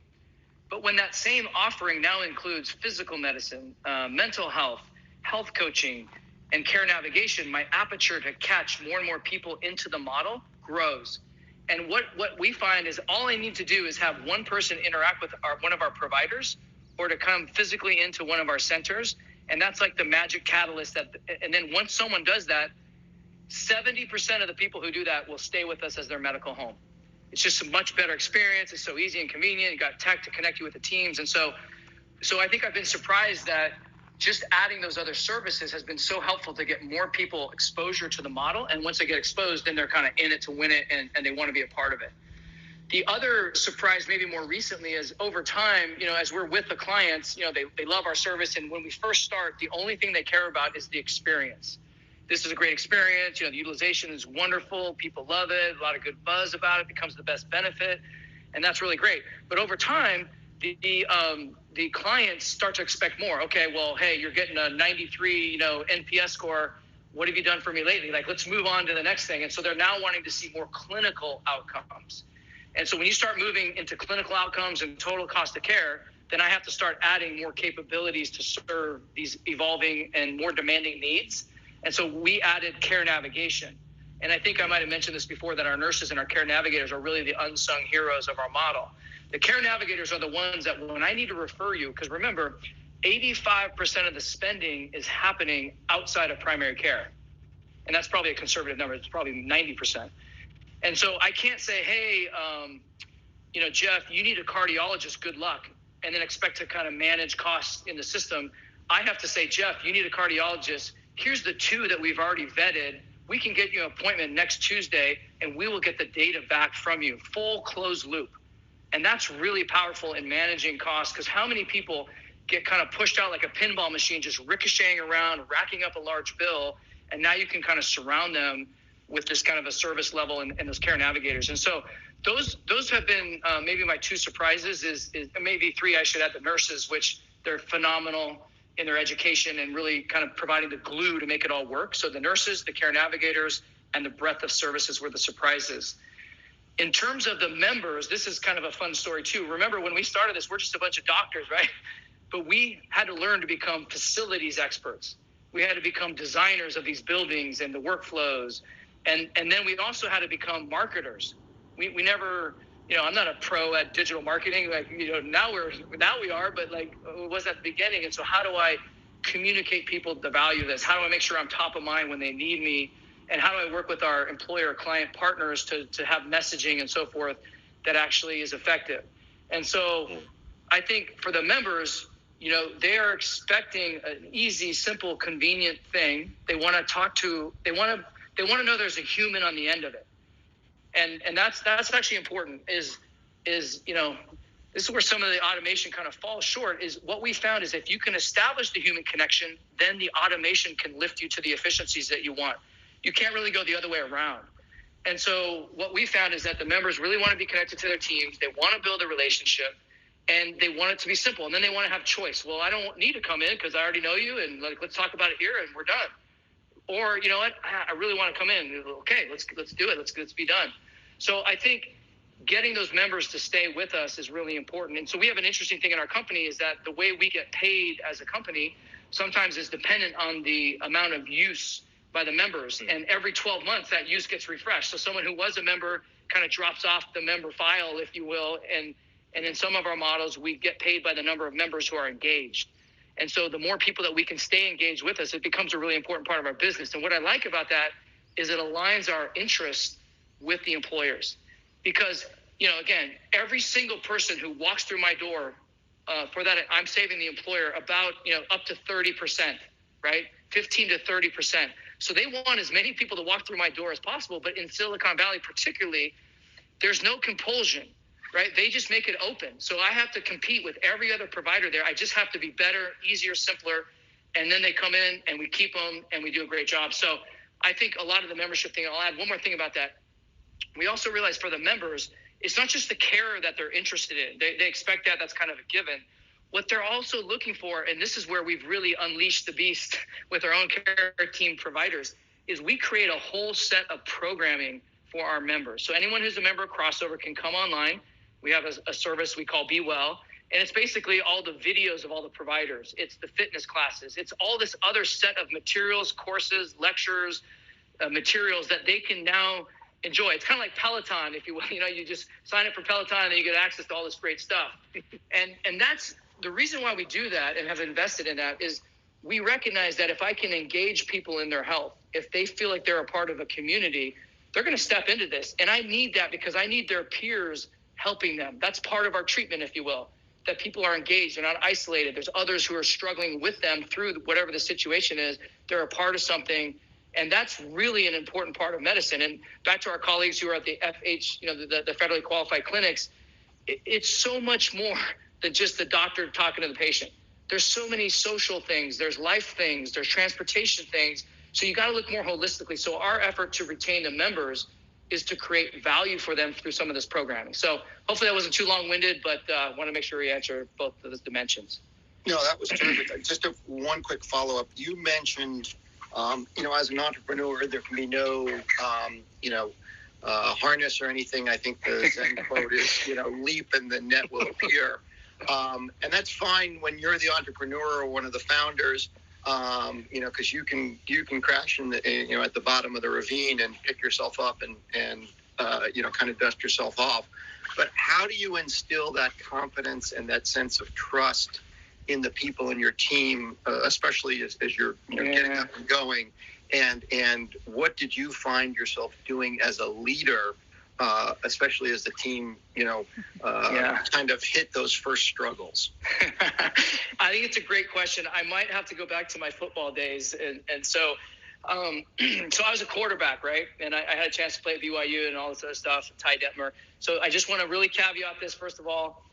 He was a Heisman Trophy winner, so I never really saw much green grass, but it was a lot of fun. But a couple things about being a quarterback. First of all, you're the person who's making the call, and you get a lot of the praise and you get a lot of the criticism. But if you're smart, what you realize is that I can't do my job unless my lineman block for me, unless my running back does exactly what he's supposed to do, my receiver. And a lot of times I'm 100% reliant on the kicker to finish off and do their job and make us win. And so as a quarterback, while I might get a lot of the credit or blame or whatever, I've always learned to appreciate the team. And I need everyone on that team to do their job. And so my team member's job isn't to take that level of risk. That's my job. My job is to make sure they've got a great environment and a great culture that they want to be a part of. And so I take the risk at the beginnings of this, but as you get over, I can't just be off flying, jumping off cliffs, right? With all this money from other people. So, I mean, people expect us. So I think in the early days, you got to be ready to do that. And as you get going, now I've got to build an environment where people want to be a part of this. And, again, you guys don't know Roshana, but she has options to practice anywhere she wants, right? Why did she come here? And I think part of it, and I hope you hear this from our teams and not from me, is that people want to be a part of something. They want to feel that magic. People who went to Health 2.0 in 2007, it was magic. It was cool. It was something you felt like, man, something's happening here. I want to be a part of this. And so one thing that's underappreciated about what we do is that, and why, I have a little bit of criticism for things, just everyone and their mother trying to do virtual care now, is that we have spent 10 years building a culture of care, creating compensation, creating teams, creating mechanisms of training, education. And again, the culture of this now becomes self-sustaining, but you got to really maintain it and feed it. But you create an environment where a person like Roshana, who has unlimited opportunities to practice anywhere she wants to be here because she's with a team, and she feels that responsibility for her members, and she feels like she's a part of something. And her job isn't to take a credible amount of risk. Her job is to provide the very best care and to lead that team to excellence, and she's doing it. And that's so what I say as a CEO, I do three things. I set the vision, I allocate resources, and then I have to champion and can kind of communicate to the world what we're doing, right? And so all I do is lay the big picture out. I allocate resources where they're supposed to go, and then I'm out there trying to cheerlead and make sure everyone knows. But I would never expect that. This is the other thing I learned as an athlete, as a quarterback. I would never expect anyone to do something that I wasn't prepared to do, right? So when we first started opening these clinics, I was there opening boxes, and I was, hopefully Nina will tell the story in a minute here, but, we were up all night getting software ready and launching and getting, handing out T-shirts, and that's what's required, right, to build the culture. And now everyone in our company knows that. It's all about servant leadership. Like, I'm not the CEO and I lord over people. I'm the CEO and I got a broom in my hand, right? And people love that. They want to be a part of something like that. So that's hopefully a little bit of the magic to catch that what we're talking about. Yeah. Thank you very much. Yeah, one thing, Scott, that came to mind as you were saying, and I do want to move on to Jonathan and get to Nina and Kelvin and Margie and Khadija, who've been waiting patiently. One thing that you mentioned is about the team. And I do wonder, with the emergence of all these specialty care platforms, whether we're going to see collaboration.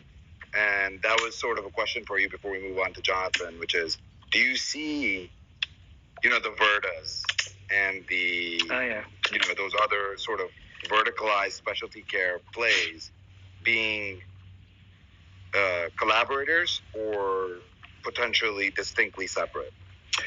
It's a great question, and I'll answer it a couple ways. So we have a concept that we call the connected system of health. And what we're trying to convey with that is when you're an employer, you got people scattered all over the country. And, how do you manage, care in Memphis? And then I got people up in Seattle. I got people over in Gloucester, Massachusetts. How do I do that? And so what we try to say is, listen, with one partner, one medical group, we're licensed in all 50 states, we can actually provide care that's consistent everywhere in the country. And in certain locations, we'll have a physical center. You might have a shared center. It might be virtual. We'll have consistent programming, consistent contract, consistent reporting, and all this other stuff. And so that connected system of care is really important. But the connected system of health also speaks to the ecosystem. Listen, I'm not going to be the best at everything in the world. There are people, let's call it Virta, Omada, others that have these point solutions that are really valuable. But the problem is, and I'm sure any employer can speak to this, Nina can as well, there are literally thousands of point solutions. I think one of our clients told us they had 600 meeting requests from point solutions into them to how are they supposed to figure this out? How do they know if Virta works or if Omada works or whatever? What I think a better model for all those point solutions is they should plug in to our model. I should be prescribing those apps as part of my natural workflows, because I'm not going to be the best at, the diabetic, pathway. Maybe Virta is the best in the world. And so I should be prescribing Virta. And now it does a couple things. Number one is it now becomes integrated. One of the problems with all those little point solutions is that they're just like, they're off in their own thing. Like, well, who's looking at that? How is that connected? What's going on? Like, but if I prescribe it, it becomes another way to connect with the member. I add value to the employer because now I'm prescribing something they've already invested in. It's another way for me to get more data about the patient, and I actually think it can improve their care. It's another way for me to engage with them. So I think the primary care provider should be prescribing these apps. I think their data should be integrated in what I'm doing, and that's how I think these things should fit in. And we've done some experimentation around there. We're not there yet, but you can see a world where I'm not prescribing pills anymore. I'm prescribing apps, right? And it all kind of flows together. It's a lot of hard work, but that's where we need to go. Fascinating. Jonathan, I know you love this part of the conversation, so I'll let you come in. But Jonathan is obviously the Chief Medical Officer of Contigo Health, has written extensively about employer healthcare, and neurosurgeon and Vice Chair Geisinger. Jonathan, would love to hear your thoughts on this and any questions you may have for Scott. The floor is yours. Thank you very much. I'm driving in a rural area right now. Is my audio coming through okay? It's perfect. Great. Okay, great. Yeah, Dinesh, Matt, Sandeep, thank you. Scott, two questions for you. First is, and thanks for this discussion. It's been tremendous. As we're sitting in this messy middle between volume and value, and we say, okay, we've got primary care nailed, let's say, for the sake of hypothetical argument. Synchronous, asynchronous, quality measurement, we have it nailed. But while we're squarely in this messy middle, what about the naysayers that would say to you, well, without horizontalizing into, heart surgery at Cleveland Clinic because you're Cleveland Clinic, or to getting them to buy a toothbrush and to pick up their medicine because you're CVS, that actually even the best done primary care is not going to actually be profitable, really. Not the way we want, not the way your investors want. So that's one question. I'll call that maybe the harder one. Maybe it's not.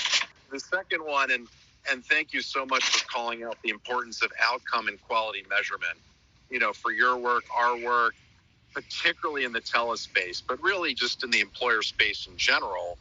So many of us have been a little bit apart from mandated reporting, of course, because we're not really in the Medicare space. Mm-hmm. But what does the quality measurement apparatus look like for you? What are you going to need to stand up to get really serious about quality? Yeah. So you and I, we don't mean, hey, I send a PRO over an app and you fill out, a depression survey. That we could do that tomorrow. But what does a real quality apparatus look like? Thank you. Yeah, great question. So let me start with the second one, and I'm going to come back to the messy middle. So let me tell you what we're doing, and you can kind of gauge where that sits on your journey. So we have a new chief medical officer that came into our company about 2.5 years ago, came from the VA system. And, the nicest compliment I can pay him is he worked at the VA for 25 years, went to Facebook and was immediately adopted by that entire population, did a fantastic job over there. So he has obviously a lot of versatility. That tells you all you need to know about him. But he came from that systemic background, and so he put in place a set of 40 different metrics that we track on every single patient. And so these are a combination of the what you typically consider, John, probably more of the HEDIS style measures, right? Just the basics there. We do all the social determinants of health. I think there's 11 of them that we do. And then we have some condition-specific ones, mostly around diabetes and a couple on asthma. And there might be one or two others. And so what we do is we try to close all the gaps associated with those with whatever information we have. So we had to do several things to make this possible. Number one, most doctors' offices struggle with this because they only have the data for the patient when they're in front of them or in their EHR. And so in order to really do quality at any level, at the individual level, is I need all of the data that's in the system. I need to know what's happening when they go out into the secondary care system. So I do need claims data. And for people like John and others who know, claims data isn't so perfect either. But it does improve my resolving power. So my own data, I get data from the claims, and then I get data from the employer. Sometimes they've done health risk assessments or other biometric screenings or other things. So I'll take whatever data source I have, I put that into my enterprise data warehouse. It runs through all of my clinical metrics, and it produces insights. Those insights are given right to our clinical team, so they can see at the patient level. Like when a patient comes in, if John, you're one of our patients, we'd know, hey, John's got 35 of the 40 metrics done. Let's make sure we get those last 5 done. Anyone on our team can see that, and they can close those out. And I would say that's really kind of step one to get there, which, as you know, John, is like heroics to even try to get there. And then I think you've got to go much deeper on some of these other metrics over time. But that's where we've started. In order to put that into place, I mean, that was a lot of years of effort. That was some investment. We have to work with our partners to get the data. But I feel like we're down a path. It's probably like version 1.0. But I think we're at least starting to make some progress. So what's interesting, as I mentioned earlier, is we're starting, our employers want to go from experience to evidence, meaning they love the experience when we first start, but over time they expect more and more from us, more evidence that the care model we're providing actually has some of these proof points. And this is where we're starting with at least getting to those kind of 40 plus quality metrics. And I think it's a great start, and I think we got a lot more to go. So I'll stop there. But the second piece that you asked is the messy middle. Does primary care even have a business model? Are we forever doomed to be the referral source for the large health systems, right? And just feed the MRI machine? Is that really all I am? And what I'd like to say is this is why I became so interested in primary care in the first place, is it needs a different business model. It needs to be on the front end. We need to have ways to pay for it differently. And we couldn't get any traction with the payers. Zero. Like no one wants to, we're too small, we're irrelevant, no one listens to us. So we went to a different type of payer that was interested, and this was the employer. And our whole model is predicated on getting paid directly by the employer for the things that they value. And the employers valued experience. They valued a lot of people using the service. They valued engagement. And more recently, they're valuing the quality that we can objectively show that we're trying to impact. And so I think as I try to translate that, okay, well, we're in a unique situation working with employers getting paid directly.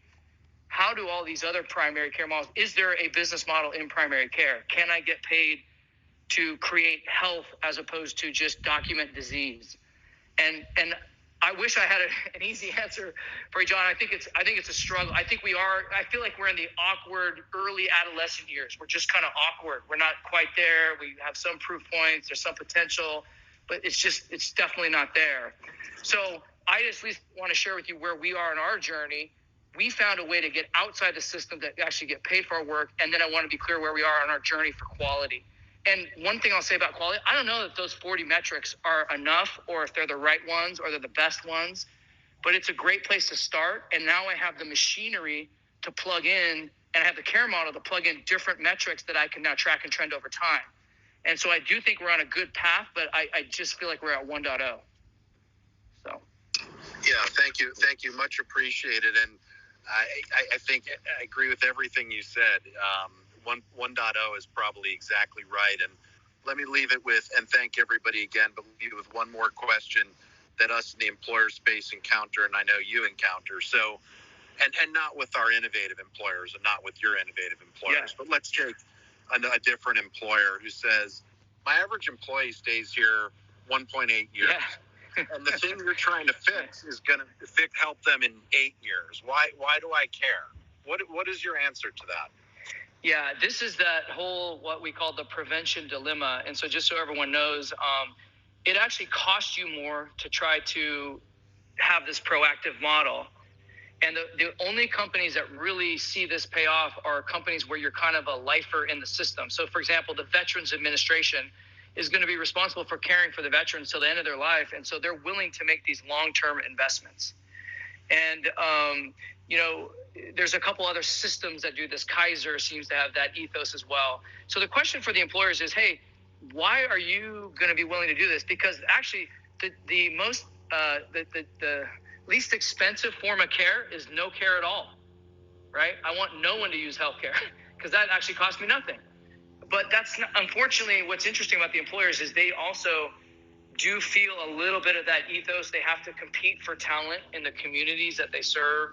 And so we see that there's kind of a natural gating. I do think it's highly variable between the industries. Silicon Valley is a totally difficult place to recruit. And so you'll see these employers making investments like this and no problem. And they might have more, margin flexibility to do that versus, warehouse workers or factory workers in other locations. You're going to have less of that. But I think the smart employers find the right level of investment to make to balance that calculus. It is a very big challenge because, again, I'll give you a story. Crossover is self-insured. We're a small company of like 1,100 people, but we're self-insured. So any dollar I save in my own healthcare spending, I could redeploy somewhere else. And so I'm feeling the pain of this and I'm looking at it. And, we're making some of these decisions because one of the decisions is like, well, let's don't do anything because if no one goes, then it's cheaper for us. And then we sit back and say, well, that's not the right thing to do, number one. And then number two, well, how much investment should we do?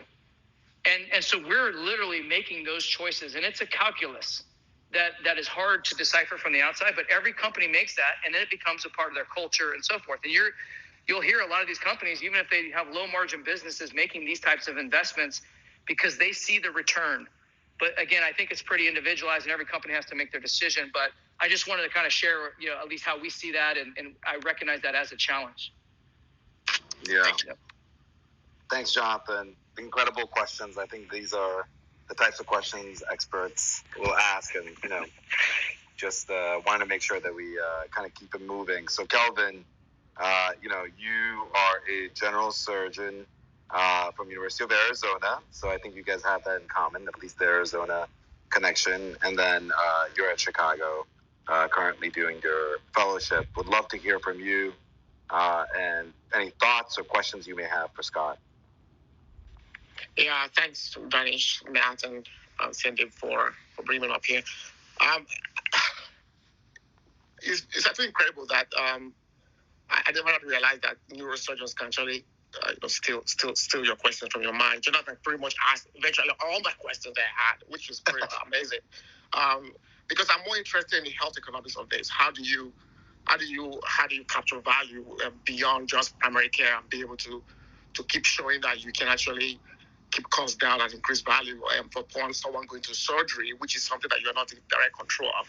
But I was just going to extend Jonathan's question a little bit more, just around how you report your outcomes. Because I feel one of the biggest impediments to really moving from volume to value is we don't have a lot of data being published really showing the effect of alternative models, PMS model, improving outcomes. So I was just wondering, do you have that? Are you thinking about? Yeah. So I think, first of all, it's a great question. And obviously all of our, what we call, Kelvin, secondary care brothers and sisters, right? We are 100% reliant on you guys. We have a model that's primary care. We are dependent upon you guys as we send our patients to you. And we feel the same way when we don't get much data back, right? We're just like hoping for the best. And a lot of times it's just a service level experience is all we get. We don't have data on like, hey, is Kelvin a better surgeon than so-and-so? And so it is very frustrating for all of us. So, but in our own world, it's interesting because the people who pay us are the employers, and they have expectations, and we have to report out on our outcomes. So if you think about it from an employer perspective, in the traditional model, they're self-insured and they get a bill, every quarter or whatever, or month from the ASO, and they just pay the bill.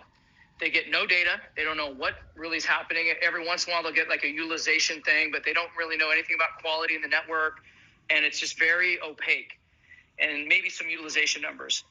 Instead, now they select crossover. We come in, we deploy the model, and all of a sudden, for the first time ever, they're starting to see a ton of data, and all the data is anonymized.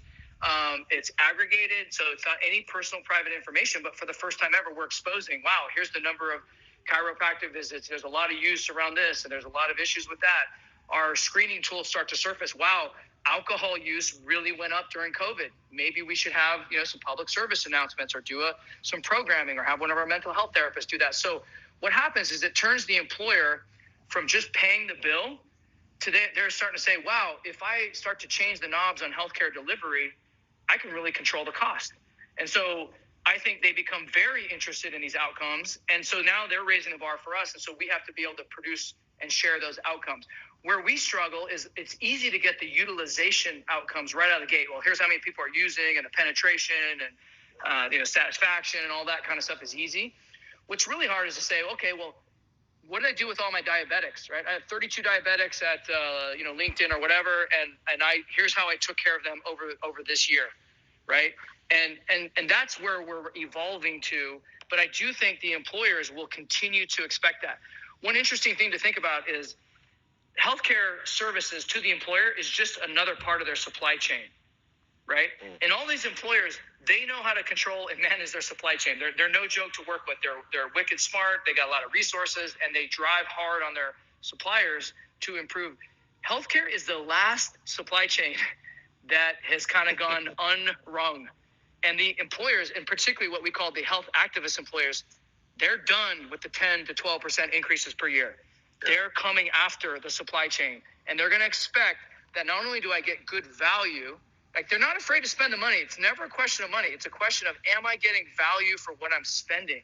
And so they're expecting to see numbers and outcomes and all this stuff. And they're oftentimes shocked that they like, what do you mean I can't get this data? What do you mean I don't know how much things cost? What do you mean? And what's fun is they're just like, they know how to change things. These are innovators. These are people who have a lot of weight, and they can dive in. And so you see these employers really starting to lean in. And so again, to answer your question, I think the outcomes are critically important. We have to be able to be better at delivering those. I'm looking at the outcome study. So one of the things that we will take some of the resources for is not only to bolster our outcomes reporting, but we want to also increase our outcomes publishing. Crossover has published on some of these outcomes. We have 3 or 4 peer-reviewed journal articles about this particular model. I think we should really make that more robust, not just because we want to show that we're really creating the value, but I'd love to have our things kind of tested in the public arena, have people look at these results and challenge them or make them better, and get more collaboration on the outcomes. And so I think, again, that's where I'd like to see this go. We are going to be investing heavily in that area because, again, I don't want to be a good salesperson. I just want people to do math. So Sandeep, do you have a question for? It's just in terms of what Kellen and Scott were just talking about. Scott, in hearing you say all this, it's one of the reasons why for future discussion, understanding why the challenges are on Haven, right? You kind of described the model around quality outcomes and payments. So it's just, you're doing it from a smaller perspective, but I think in terms of why that model, it would be good to get your insights on that at some other point. But it was I'll just say one thing about this, and maybe this is for everyone in the room, right? So, we saw that announcement with Haven and JP Morgan and everyone else, when that came out, and it's just like, man, dude, game over. Let's just pick up our ball and go home. I mean, these guys have unlimited resources. They got 1 million people in their thing. They're just gonna kill it, and we're out. Like let's just go hang it up. But what I always find is that, dude, healthcare is hard, man. It is hard. It is so hard. And so you got to get in there. You got to go deep. You got to swing the hammer. You got to dig. You got to turn over the rocks. And, different companies, they have different incentives. They have different things they're trying to do. And it's just like, hey, we're going to just shift our resources and go do something else. And and then these things kind of unwind. And so that's not a criticism at all, because I love that they made the effort. And some people just dog them because it didn't turn out the way you like. I love it. Like, hey, that was another swing at the hammer. Let's go do it again. Who's the next person? Come in and just keep chipping away, chiseling away at this thing. And but it does highlight to me, this is hard work. You got to be in there. You got to go. And I think there will be other people that pick up the ball where they left it, and will keep driving it forward. So again, it's not a criticism. I love these health activist employers trying to do this, but it is hard. And I think it kind of highlights, even with all those capabilities, it's still a challenge. And so that's why so much props to the people who actually kind of move the needle, the other employers who are driving on stuff. So again, just to highlight that. Yeah. And I want to move on. Everybody's been talking about Nina. Nina, would love to hear from you. VP of Global Talent at LinkedIn. Let's hear from you. If you have a question or a comment, or, would love to hear from you. Hi there. Longtime listener, first-time caller. Hi, Scott. What's up, Nina? How you doing? Good. I'm over here in Santa Cruz. It's beautiful. Awesome. Well, I actually want to comment on something that Jonathan asked just a moment ago. And I'm an employer in Silicon Valley who makes the decisions around benefits. And when you talk about ROI and the fact that our employee base are with us, 3 to 4 years and move on to their next play, as Silicon Valley, we're a group of about 55 benefits people who get together and talk about how we're going to better all of our employees from their health perspective. And so we understand that when we're putting in a program, we may not reap the benefits from that actual individual in 8 to 10 to 14 years later, but we are improving the general health of the entire population. And when all we do is change name tags over the years, it benefits all of us. So that's how I look at ROI. We make decisions based on everything we do must serve a purpose, whether that's to meet a business need or because it's the right thing to do. So that wasn't my question, but I wanted to respond to that. My question or my comment is around, you talked about how you went virtual because of COVID. We all of a sudden got up from our desks and walked out one day, and we now know that this can be done. What I'm focused on from a benefits perspective, and I would guess many of my peers are, is both diversity, inclusion, and belonging, and the intersection of that with benefits, as well as planning for a continued large percentage of employees who will remain remote. And the beauty of having remote employees is all of a sudden you can democratize the hiring process. You're able to hire people in other parts of the U.S. that may not have the means or the desire to move to San Francisco Bay Area. So while we have a bricks and mortar crossover center where we actually have 3 of them that we're actively involved with, we're going to have to come up with that solution for everyone else. So whereas you said virtual with COVID, I just think we all got to double down and triple down on that digital first, and just want to know that you guys are really thinking about how you can create those hubs around the U.S. and what's your plan on that. Yeah. All right. Nina, do you want to tell the audience how we know each other? Well, he tells his story about Apple, which is fantastic. Unfortunately, Apple lost their property lease on where they were going to build out. In the meantime, I reached out to my friends over there saying we were in an RFP, and nobody was really, getting us too excited. And they told us about crossover. So we literally sent an email to their website mailbox and just said, hey, we're Facebook. We'd like to get an RFP, have you participate in our RFP. You have 2 days. So they cranked all night long, came in to deliver to us. We had a conference room we called TLDR, and that's the conference room we were going to meet with them in. And they walked in with these giant RFP binders. And I pointed at the sign and I said, TLDR, let's cut to the chase. What makes you different? And that's when they started to share disrupting the healthcare.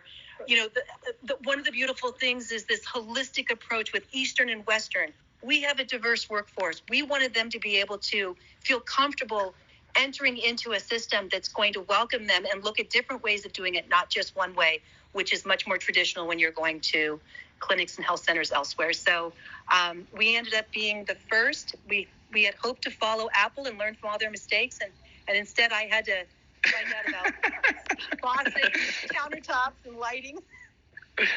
Yeah. So I'll fill in a little bit of Nina. So first of all, Nina's phenomenal human, and the work she's doing on LinkedIn is incredibly impressive. So anyone want to learn how to take care of your people in a company, please look at the work that she's doing there. But Nina is representative of what we call a healthcare activist. So she selected Crossover on the heels of this Apple thing. But, as she said, Apple delayed for some reason. So Facebook was actually our first client to go up.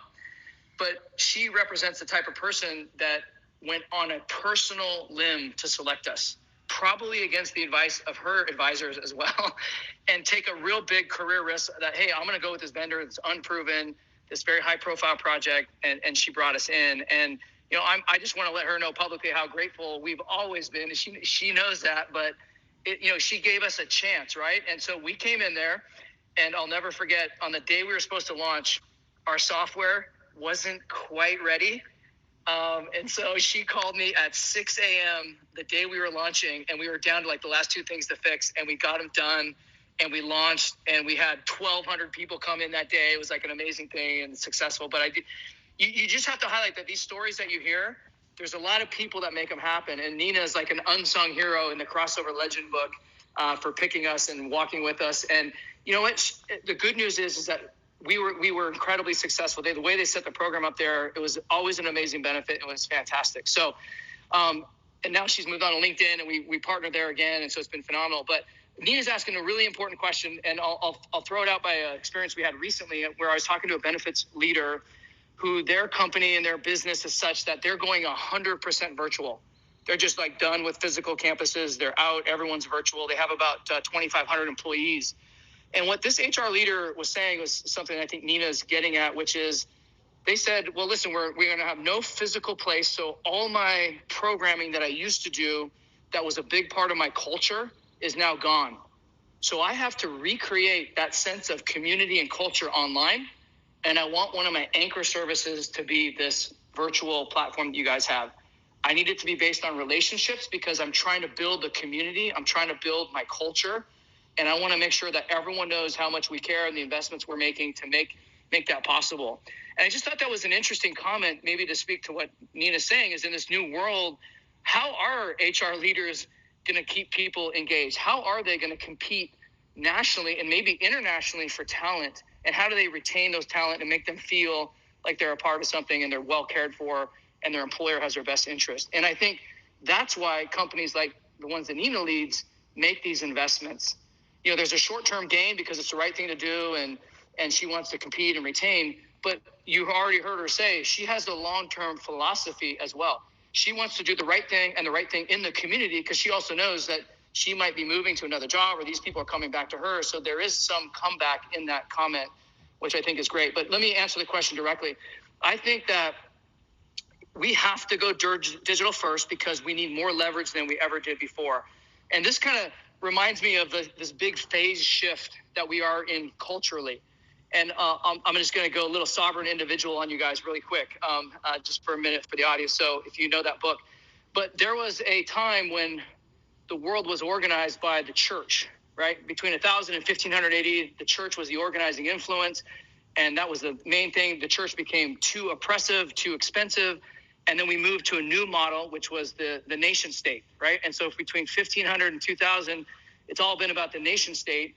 One of the reasons that the nation state was important is because people, with the agricultural revolution, land became very important, and you had to kind of protect that and so forth. But what's happening now in society is that your location doesn't matter as much anymore. You can kind of work from anywhere. You can be a little bit more sovereign. And so the employer has to think about this mega trend behind the scenes here, which is I can get people working from anywhere. How do I keep them and how do I deliver benefits to them? And I think, again, if you look at that big macro lens, now let's tie it back to these guys, going digital first is the only way to get leverage when you got people all over the place.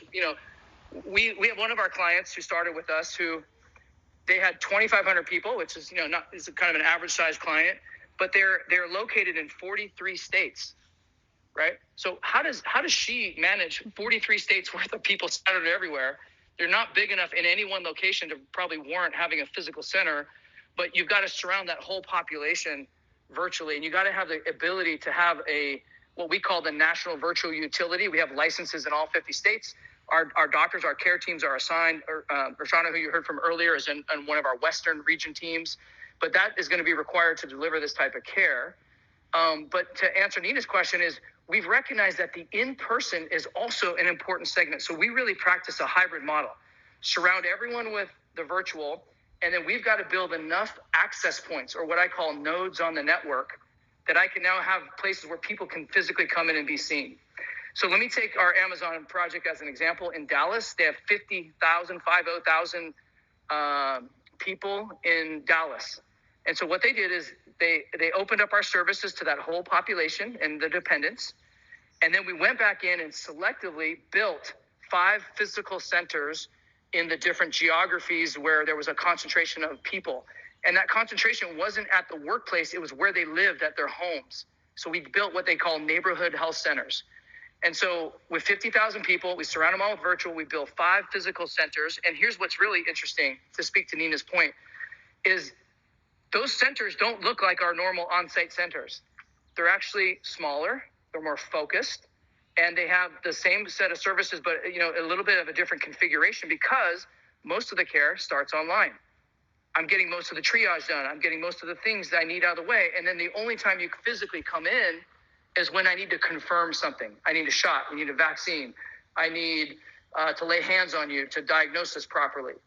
And so our physical centers are changing their function because of the online world that we're now entering into. And I just think that's kind of an interesting representation that as we move to this new world, we're going to have these. So to Nina's question, we are looking at, as part of the reason for the capital, to go into certain geographies and to build these little nodes on a network. So in the Bay Area, as an example, we already have 6 near sites. And so what we're trying to do with all of our clients is move them to one model where they can access everything we have. You can access all of our near sites, you can access all our online, all of our programming, one kind of consistent fee, one kind of consistent model, your whole population anywhere in the country. And so where we're going to be challenged is to build enough of those physical access points to work. So then the question becomes, okay, who else could you partner with that might have access points that make sense? And again, this is a little bit more futuristic, but could you envision a world where, it's a seamless flow, and if I need to send someone, maybe they show up at CVS, and we have a partnership with them where it's an extension place where a physical, care can be rendered or certain things can be done. And so I think as we think about this, I want to think in terms of networks and nodes on the network. How do I cover everyone, and how do I have certain locations to do that? But what the third effect of that is I now get into network effects, right? So Nina joins Crossover. She's got access to stuff in the Bay Area, but she's got populations everywhere. When I build my next center in New York, well, I just increased the value of the network for Nina. Yep. When I build 5 of them in New York, it's even better. And she doesn't have to pay anything more or different. It's just getting more valuable. So this is where we're trying to go, is that the more people, it's just Metcalfe's law, right? The more people that join it, the more valuable it becomes. And it just has to start. And we'll have to see where this goes. But that's kind of how we've been thinking about that. And Nina, again, is leading the charge and has been a wonderful partner for the last 8 years. So I have to say that this is an area that would be a major rabbit hole to go down, and I think we should at some point, Scott. We'll do this offline though, because I obviously with what we're doing, I'd love to get your thoughts on that. But I'd love to move on. Margie and Khadija have been waiting, and we're going to close out the room after. But Margie wanted to get your thoughts or questions, and would love to hear from you. Thank you, Danish, Matt, Sandeep. Thank you all for running this room. And Scott, thank you so much for the wonderful discussion. I have hopefully not too many questions. I have 3. I've narrowed it down to 3. I'm really glad that I went after Nina. I feel like it's super serendipitous. My first comment is just I appreciate really the accountability that it seems like you put a lot of thought and effort to building into your approach for providing primary health care. And I respect that that you're not trying to provide care for those that you don't think you can provide a great standard of care to. But also I was wondering, when surrounding like the social determinants of health, if you see any opportunities to kind of engage in those areas that would provide auxiliary support to those communities in a way like where you're engaging with organizations that you kind of giving them some capital will help support those services kind of tangentially that they can provide to the community. and kind of like the idea of like voting with your dollar, more or less. And in that same vein, but also kind of relating to more the employee satisfaction and team aspect. And this goes into like my second question, is have you thought about like any kind of like community engagement or mentoring programs that that maybe your employees would be interested in doing to set up kind of that facilitation, so that like when you eventually, if and when you eventually want to expand into these communities, there might be more engagement already there, or there's already a level of engagement there, more or less. And then I also wanted to just ask, like, just what your thoughts were in general on school-based healthcare programs. Thank you. Yeah. I'm Margie, and I'm done. Okay. Hey, thanks, Margie. Appreciate it. So let me hit a couple of these.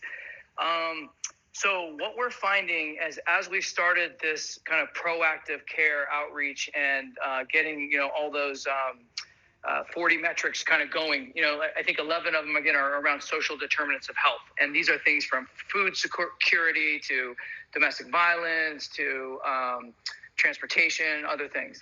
And what we're finding is as issues come up, for example, in one of our more recent areas where we entered, this was over the holidays, we identified someone who had a very challenging housing situation.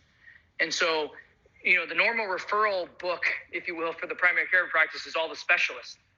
Well, our referral book actually includes the community resources, right? And so we actually need to send people to some of those community resources at times, if there's other issues that go outside our scope. So I view all these social services in the various communities as an extension of our care model, as another referral partner.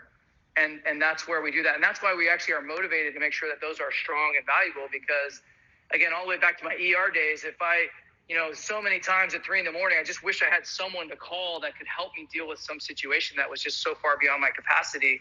And in many ways, that's what we've done, is we've now tapped into those communities and who out there can help. Your next question was, well, hey, could you fund those, or how could you do that? And so that becomes a little bit more challenging for us, in the sense that, we get our funding from the employer directly for the services that we render. We should be thinking probably more about what could we be doing in the communities. We have this great resource and all these providers who love to teach and to train and so forth. And interestingly, and Nina might appreciate this, through our own diversity, inclusion, and belonging efforts, we have a small group that we put together of all of our care providers. It's 10 people that represent all the different backgrounds and so forth that are part of this committee. But one of the things that they identified as a group that they'd like to see our company do is to get much more involved in community education and mentoring. And so our little diversity, inclusion, and belonging committee, that is one of their goals for this year. They actually have funding to do that, and they're thinking of things, everything from getting into the high schools to talk to students, to spending a Saturday at a community center, to a couple of these initiatives. So I think maybe for the first time ever, we have some opportunity, and perhaps more bluntly, we have some obligation to be more helpful to these communities in which we work and serve. And so I'll leave it there. But I'd love to encourage you to look at our diversity page and some of the things that we're doing. Because, one of the things about these things, everyone's got a diversity group or whatever, and they kind of pay a little homage to it. What we told our team was like, this can't be that. You guys got to we've got to do something. We've got to give people an opportunity to really do something. And so I think they've taken that challenge to actually have it be meaningful. And again, one of their 3 pillars was get out into the community, do that education we talked about. Finally, school-based health. So what we think is anyone who aggregates a lot of members can be a potential partner of ours. So I've always thought that, besides the employer as an aggregator of lives, you have the payers, right? That's another aggregator. But why aren't schools doing this? Why aren't we at the university? Why doesn't a school district do this? And in fact, some of them do. And I think bringing models like this, or having people kind of grow up with these types of models, could be interesting. So everything from the universities to schools, you could imagine, religious organizations, a triathlete club, can you get to where this model can be accessible to groups like that? Or I'm just coming up with different things. But I think anyone who aggregates a lot of lives, and if there's a way to pay for those lives through a single source outside of the fee-for-service system, can potentially be a client of ours. It doesn't have to just be an employer. We've, again, chosen, because we don't have unlimited bandwidth, we've always chosen to narrow where we can have the biggest impact. And that's been important for us. So hopefully I got all three of those answered for you, Margie. Appreciate it. Yeah, thank you so much. I really, really appreciate the feedback and just like your thoughts on all of that. I know that the hospital system that I worked at, a rural hospital system, it was very helpful for the school-based health program because like parents couldn't take time off to go with their children and then get them to the doctor. So having like the nurse there and getting the blood work and things like that, it made it incredibly easy to provide like appropriate care for their kids, which is so important. Yep. Awesome. Thanks so much, Margie.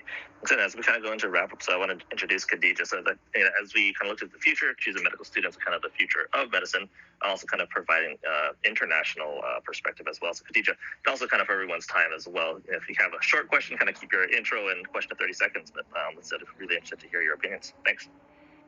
Thank you so much for letting me come on stage. I'm Khadija. I'm a medical student doing a master's in health sciences research from Bristol Medical School in the UK and chair of the British Medical Association's Medical Students Conference.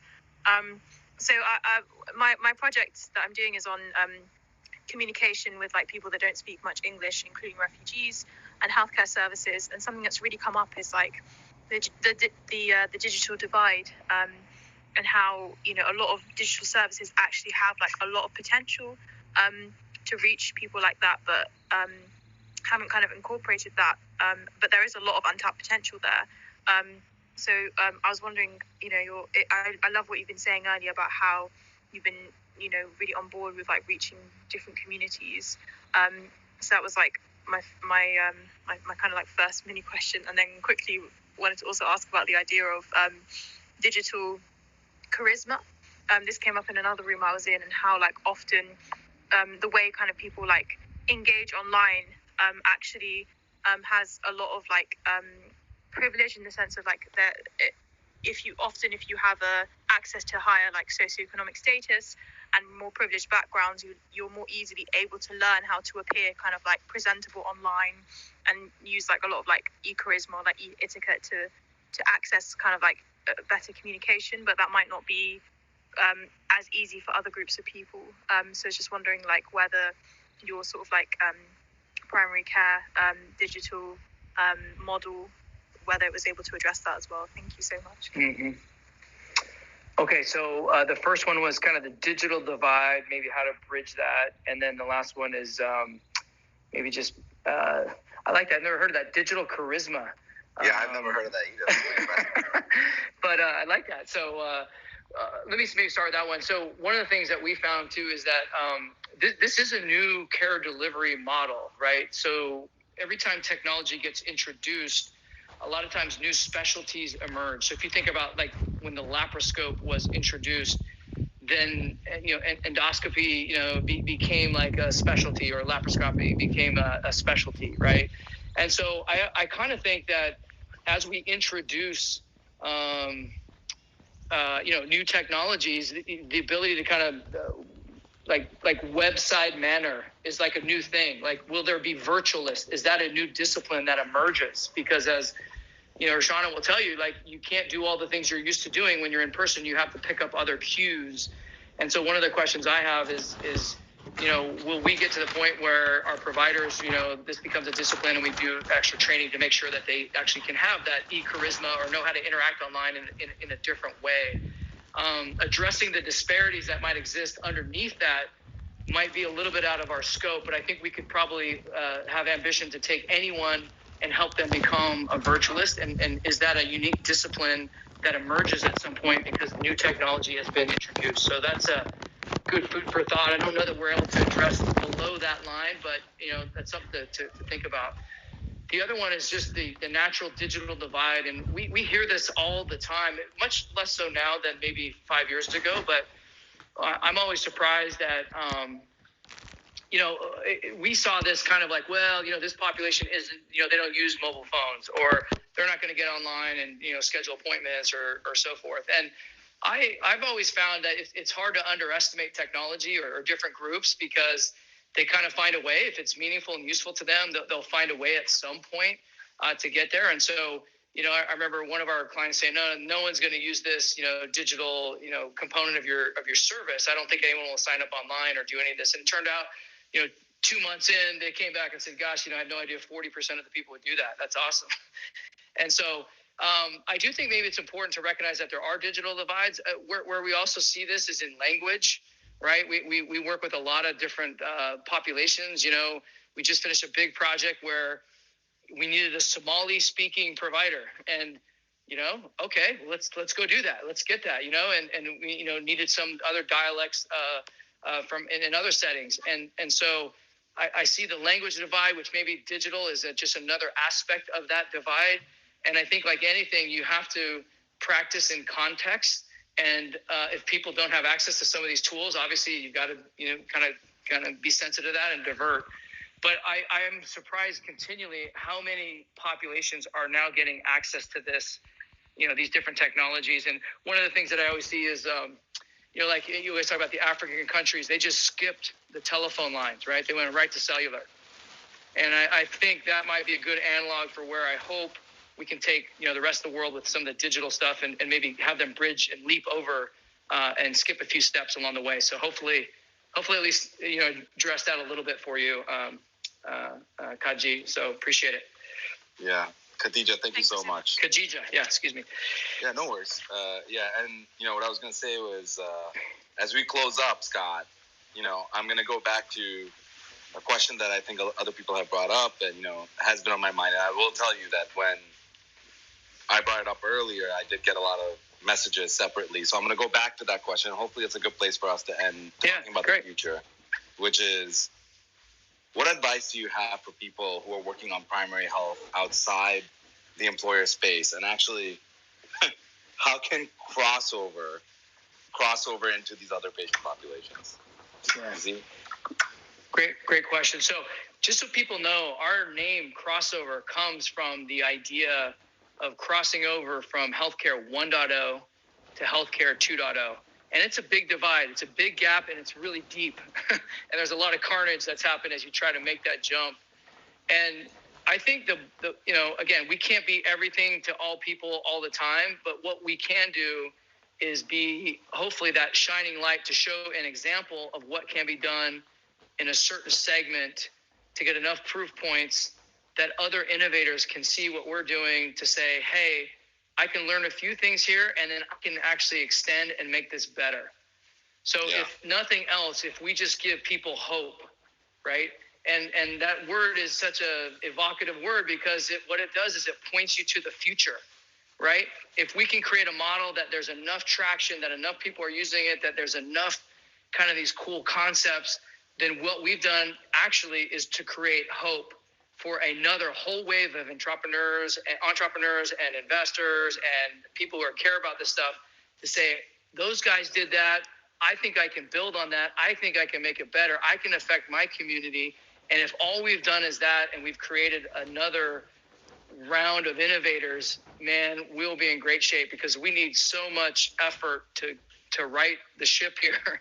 And so, really my whole point in coming on with you guys, and I really appreciate the forum and the platform to share some thoughts for a few minutes, is just like, hopefully a few people leave a little more inspired, a little more hopeful about the future, we can really have an impact. So again, thank you for all the time, questions, interest, and hanging with us for a couple hours on a Saturday. So all good. Scott, thank you so much for your time. I know how busy you are. Just thank you everybody on stage who came up and everybody listening in the crowd. Thank you so much. And I think we're going to end the room now, Scott. But thank you, Appreciate your time. Okay. We'll see you guys. Thank you so much. We'll see you. Bye-bye. See ya.